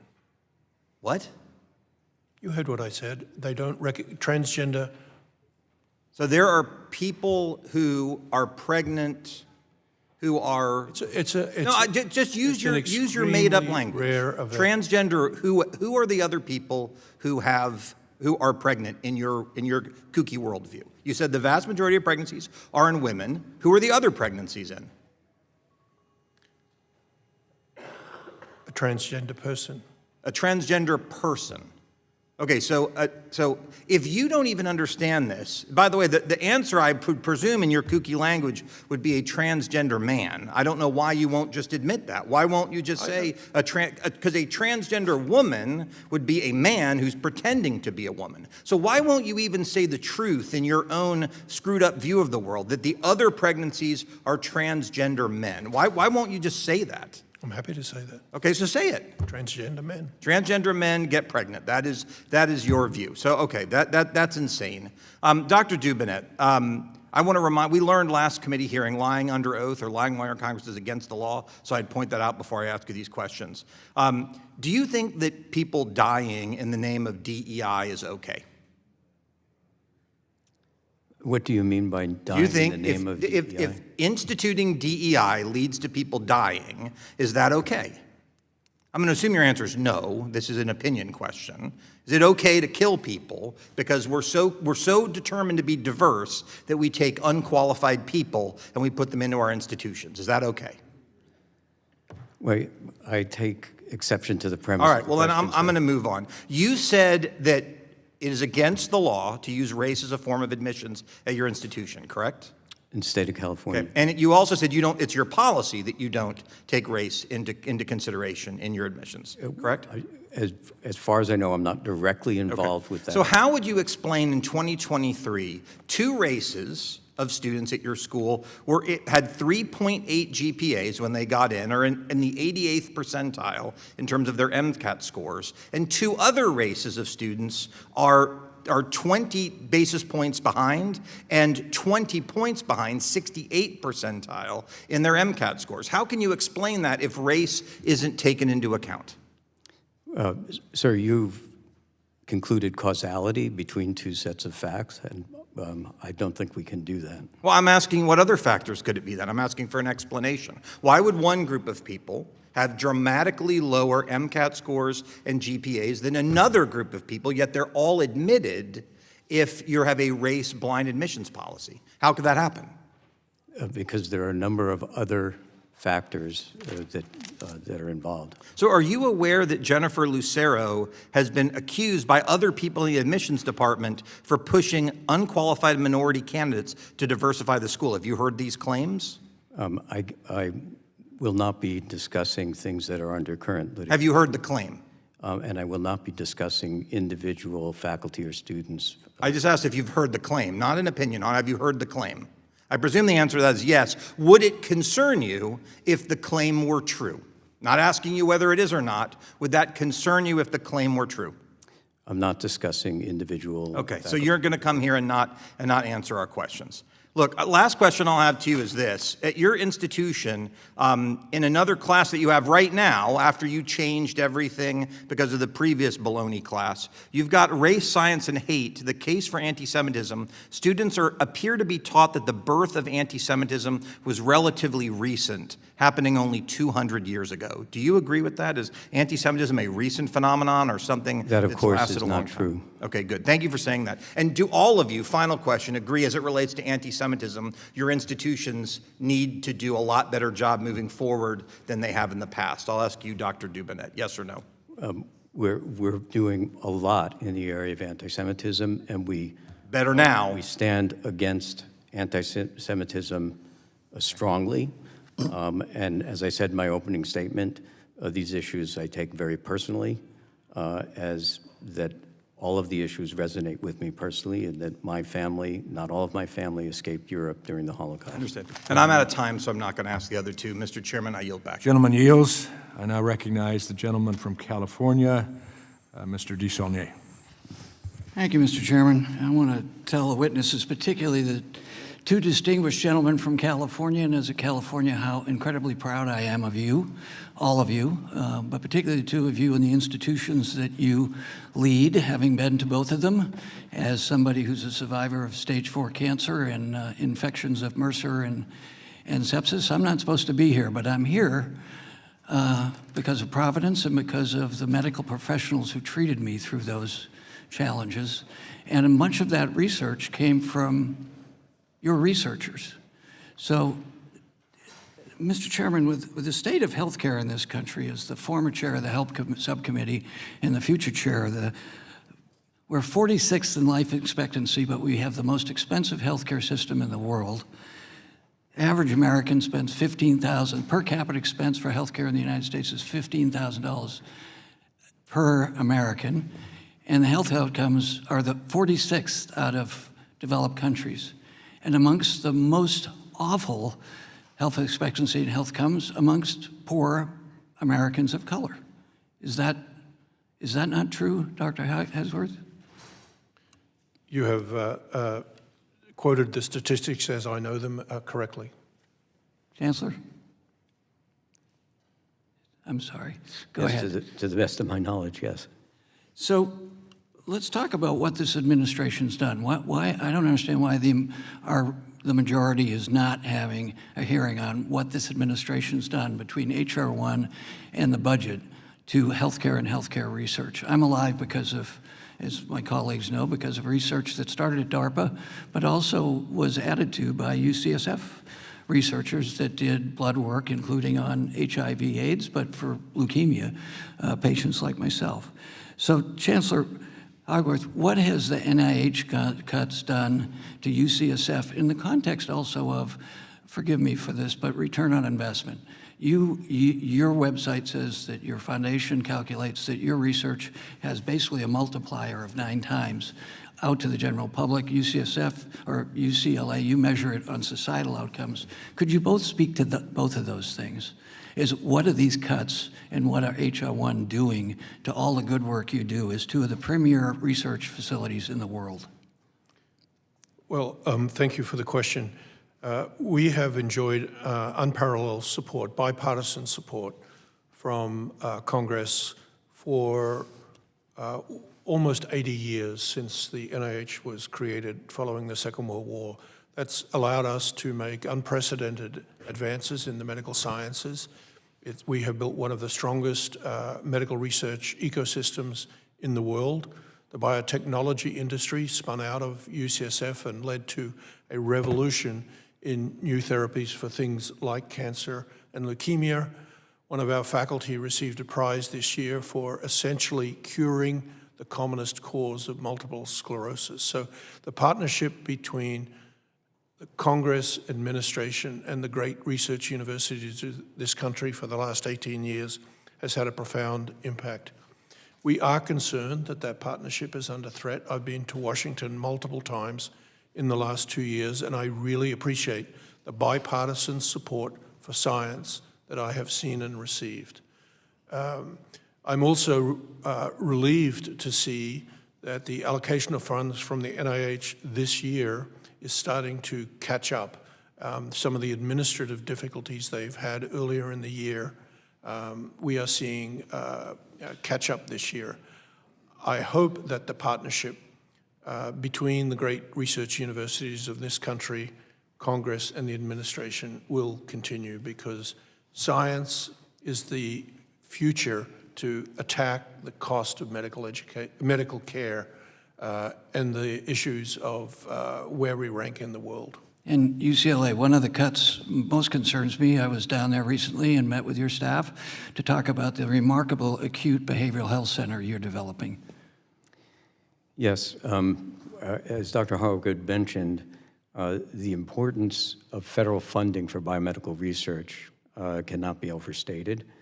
And in particular, our ability to have the workforce of the physician-scientist workforce renewed and have people continue to actually make the discoveries that is our hope, that we can begin to use the new tools available to us to begin to predict risk and begin to have treat risk, so that we're actually making very common causes of morbidity and mortality rare.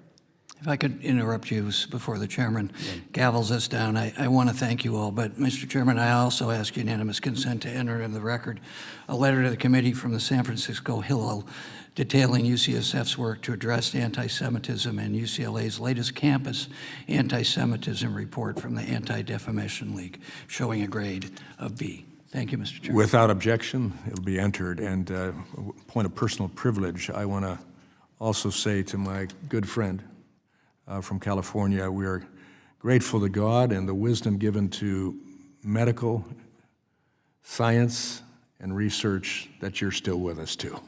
And I'm grateful that my doctors came from all kinds of backgrounds. Yeah. We're grateful that you're here with us. I now recognize the gentleman from Wisconsin, Mr. Grothman. First of all, a comment on general DEI. I suggest a good book for people to read on the topic is America's Cultural Revolution by Christopher Rufo. In it, he lays out that the goal of the people who push this DEI is to destroy America as we know it. Okay, they want to make sure when people vote or deal with their government, rather than looking on whose policy they like more on tax policy or transportation policy or military policy. They want America in which you say, what are you going to do for me because I'm Pacific Islander? What are you going to do for me because I'm Native American? They want to forever do that to Americans, and when they succeed in that, it'll be the end of America. The second thing I want to point out is it was said by someone on the Democrat side there that it's always good to break down barriers of admission to universities. When breaking down barriers means you lower the standards, it means a college degree means less or a medical degree means less. That should be obvious, and that's not a good thing. The other thing, before I ask a question, Mr. Hawgood, is I'm appalled that you would do trans surgeries on an 18 or 19-year-old. You know, people change their mind about these things, and just because it's legal and you can make money at it doesn't make it right. I cannot imagine a situation in which you would take an 18 or 19-year-old and do one of these sex change operations when you should know very well that a significant number of these people change what their feelings are. Now, the first general question we will take Mr. Dubinett. Classes in your university cover environmental justice, housing and justice, anti-settler colonialism, disability justice. One of the concerns that some of us has is the complete lack of diversity in universities with regard to faculty. As far as the people who teach these classes subjectively, I mean, America's divided about half Republican, half Democrat. Do you think the people who teach these classes are like half Republican, half Democrat, or do you think there's an ideological bias there? Congressman, I don't know about the political stance of or political party of any of our faculty. Do you think common sense would tell you that people who teach these classes you lack ideological diversity among the faculty, or do you not even care? I just have not been in the practice of asking our faculty what political party they endorse. Okay, now I'm sorry I got to go to a meeting, but that is a major concern I have in these classes. I don't think they reflect a cross-section of America and faculty. I think they are left-wing faculty, and I think that medical students required to take classes from these people is appalling, but thank you. Gentleman yields. I now recognize the gentlelady from Arizona, Ms. Grijalva. Thank you. Mr. Chairman, I must ask why we're here. This hearing is a monumental waste of this committee's time. We are spending hours scrutinizing the curriculum and raking over the coals the leaders of 3 specific schools, while a 13,000 case backlog languishes at the HHS Office for Civil Rights. We're playing politics with DEI rhetoric and yet again attacking our trans community, while rural communities in states like mine, like Arizona, are facing a future where they will have less than half the doctors they need. Instead of addressing the $1 trillion cut to Medicaid that is squeezing our state's budget, or the 5 million Americans who just lost their health care insurance, we are here to stage a political performance. Our constituents deserve a committee that focuses on the real healthcare crises they face every single day. And I want to thank each and every one of you for being here, for tolerating the treatment that I've seen is really dangerous, in my opinion. We can't afford to have fewer physicians. We can't afford for them not to understand how to treat our most vulnerable communities. Now, instead of helping Americans, Republicans are sitting here targeting medical schools and holding hearings like these, like the one we're having today, to complain about health equity. We need to train the next generation of doctors to understand the realities of every person they treat, because different people need different kinds of care. That knowledge is what creates good physicians and good patient outcomes. So my first question will be to Dr. Mitchell. Native Americans in Arizona experience premature death rates from treatable conditions that are nearly 3 times higher than white residents. A core public health concept is that in order to bring about change, you go to where there is the most need. This is known as targeted intervention or precision public health. Only then will you truly change the trajectory of a disease or health burden. What happens if medical students are forced to ignore this scientific reality? Thank you for that question. I think more people will die. I mean, I'm a forensic pathologist, and I often say I see failed policy on my autopsy table. I see individuals that should have been diagnosed with cardiovascular disease show up, and the first time they're diagnosed is when they have a terminal heart attack. And so we, as a country, really can put ourselves in position if we focus on the physician workforce and focus on the diversity of the physician workforce in a way that directs where these physicians are to practice, to receive tuition remission, to receive incentives, to serve in community. There was a time in this country where you could serve in the community and then get your tuition remitted. That's a workforce environment where you can actually decrease the morbidity and mortality of communities like you've just suggested. Thank you. There seems to be some implication here today that the mission of your schools has strayed, or the quality of your institutions has suffered from the inclusion of diversity, health equity, and a focus on health disparities in your curriculum. Would each of you like to take a moment to remind the committee of your mission and of the quality of the students and faculty who are attracted to join you each year and to be part of that mission? And we can just go down the line if you'd like. Yes, we live in a county of 10 million people. It's the most diverse county in the country. We're also a very competitive school to get into. Mm-hmm.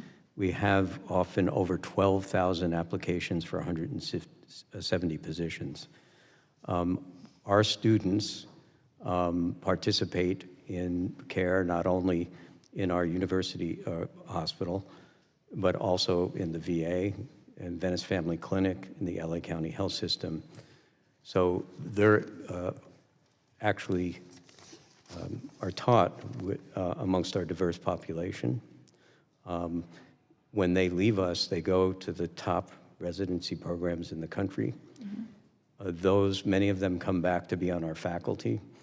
And in nearly every case, when our students come back to join the faculty, they're the people whom, when I refer others to them, I can say, go see Dr. A, because he or she could take care of my own immediate family.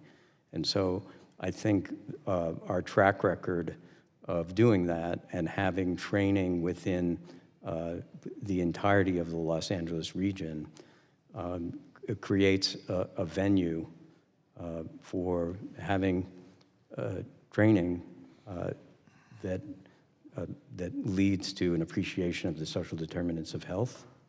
And I had a student speak with me recently about the gentlelady's time has expired, so I'm going to have to leave I wish you each had the opportunity to answer that question, because I think that there's so much information that's misleading. I now recognize the ranking member, the gentleman from Virginia, for his questioning. Thank you, Mr. Chairman. Dr. Mitchell, I want to thank the National Medical Association for all that you've done over the years. My father was a member of the National Medical Association, so I'm very well aware of that good work. You're familiar with H.R. 1, the big ugly bill. Can you say how that limits opportunities to medical school and who it limits, who it adversely affects? Well, we spoke earlier about the ceiling in loans for graduate medical education or graduate students, especially medical students, and so I won't reiterate that. But this workforce requirement that comes into play is really going to have a hit on our safety net hospitals. Many of our safety net hospitals also are residency programs.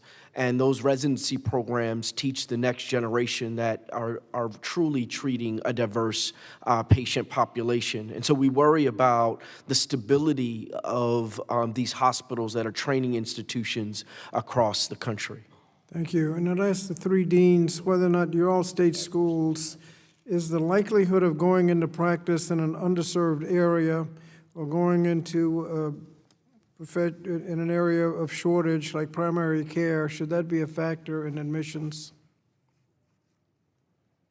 Dr. Dubinett.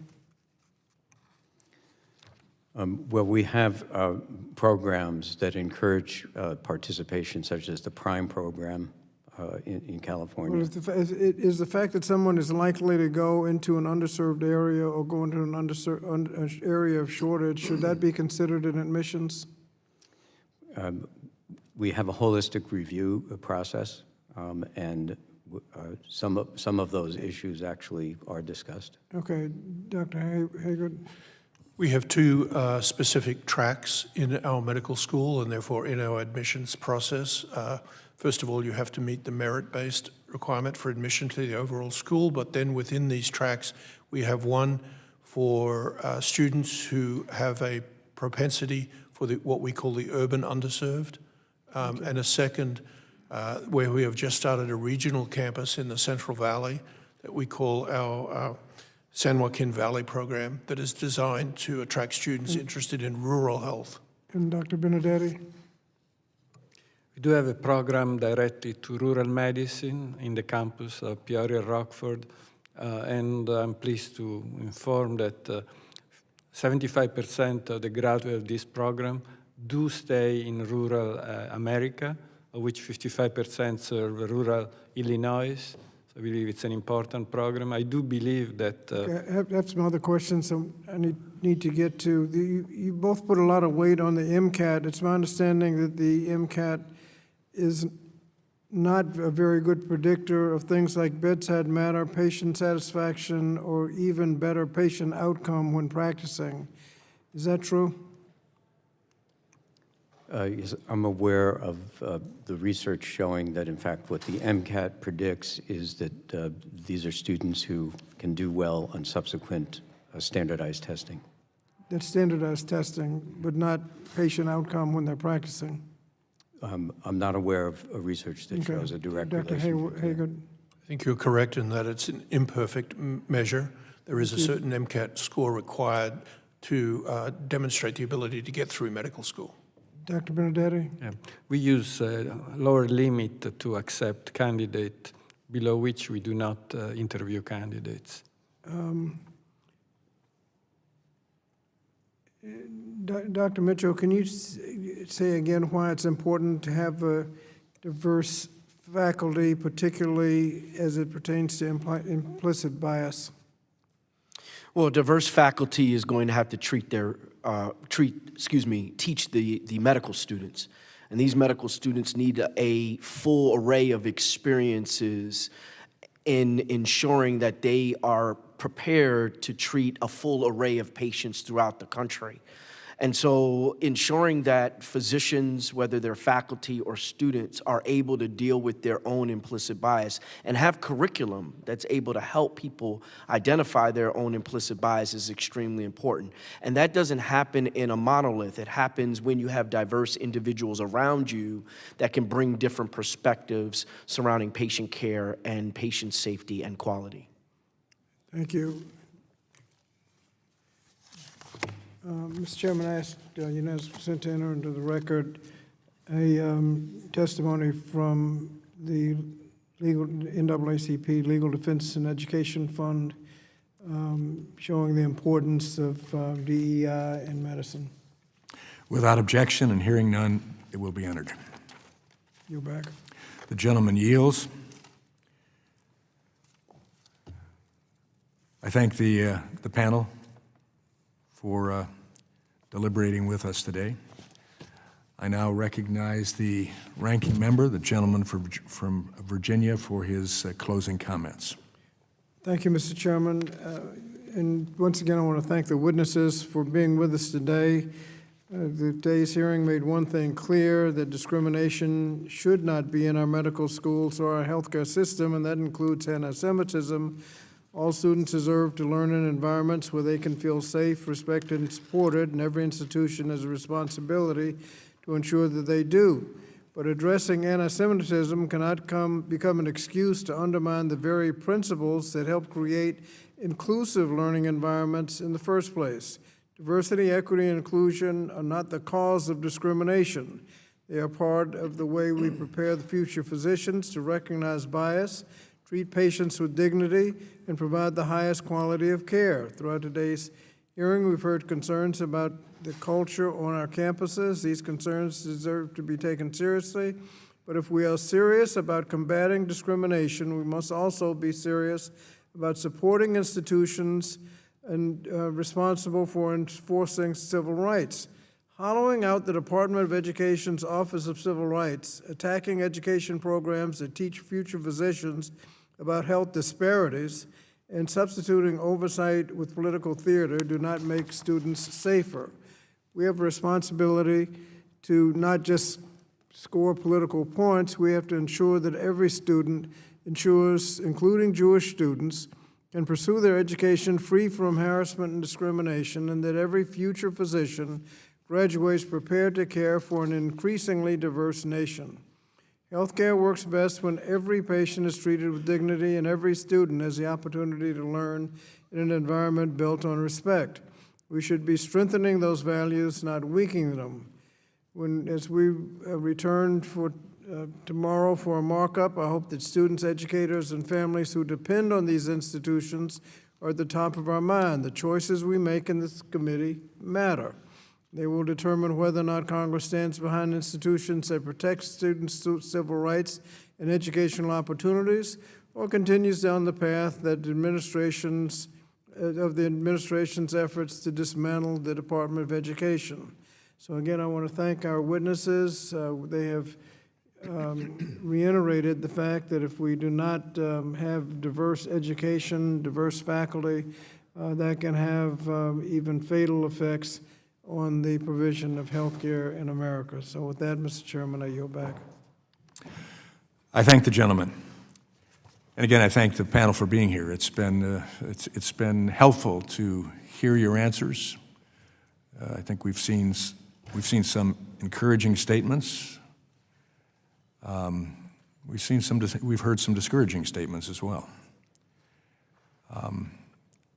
It is our hope that there are other medical schools who were hunkered down by their television screens today watching what was going on as well. Because the three that were here because of a purpose, because of some notoriety that had gone on, some concerns brought, in fact, the genesis of this hearing. The genesis of this hearing came about from members of our Congressional Doctors Caucus coming to me with significant concerns about what was going on in their own medical schools that they had graduated from. And so that was the primary purpose today. And I think it was an important purpose. I know there's disagreement coming from both one side of the aisle, even the point of this being a useless waste of time. That member was here, though, to ask questions.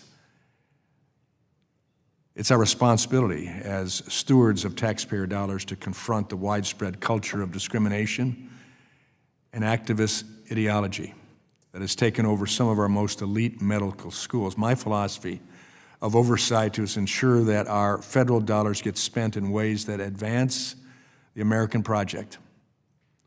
And that project is a continuing project, never perfect, but moving toward perfection, in ways that prepare students to join the citizenry in their profession, not in ways that discriminate against people based upon the color of their skin, or their sex, or where they come from, their ideology, or any other difference. I would make it very clear that this side of the aisle, the majority, does not fear diversity. We want to promote true diversity. We don't see diversity or inclusion as dirty words, in a full understanding of what they actually mean. That we have an emphasis on unique concerns, medical and otherwise, and we address those, but we do that with full science in the background. As you've heard today, DEI across these schools advanced a dangerous ideology. And we hope that the words that were given today are true, that no longer some of those courses or even faculty in your medical schools. Across our country, prioritizing politics over education has resulted in classes teaching the sort of propaganda we heard about today, indoctrinating students at the expense of preparing future doctors to meet the health care needs of our communities. That can't be allowed to persist, and that type of DEI has to be ripped out at the roots. There was a statement made during the course of our questioning today that we cannot reduce the cost of medical education. That's why the Working Families Tax Cut bill was passed and signed into law. One of the key reasons to reduce the cost, the unnecessary cost of education, medical and otherwise, to put the downward pressure. The audacity to say that it can't be reduced is absurd. And that's keeping deserving students out of having a medical education, more than probably anything else. A deserving student will be able to receive additional help if necessary to find that education at any of your schools or any other medical school. And I think that'll be proven. But I tell you what, not only the medical schools that may have been listening today and watching today, I know that there are citizens out there that have great concerns about the cost of higher education, but also the threat that comes from a diversity that is manufactured, that goes away from true diversity, and inclusion that ends up in exclusion of multiple groups in society. The concern about the cost in higher education and in medical education research, when we had opportunities to hear an answer to a question that was asked in a biological way, a scientific way, whether a non-biological woman has had a baby or could have a uterus. Unbelievable that answer was given in an unscientific way. And the mealy-mouthed answer that was given by noted medical professionals. The general public hearing that today says this hearing was valuable because it was absurd that answer could not be given directly. And unscientific information was stood by.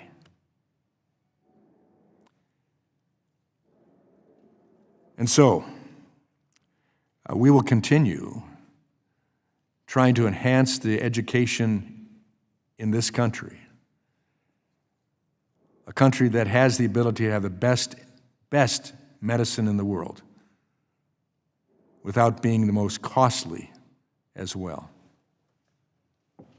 On the basis of that and no further evidence to be shared in this committee hearing, the committee stands adjourned.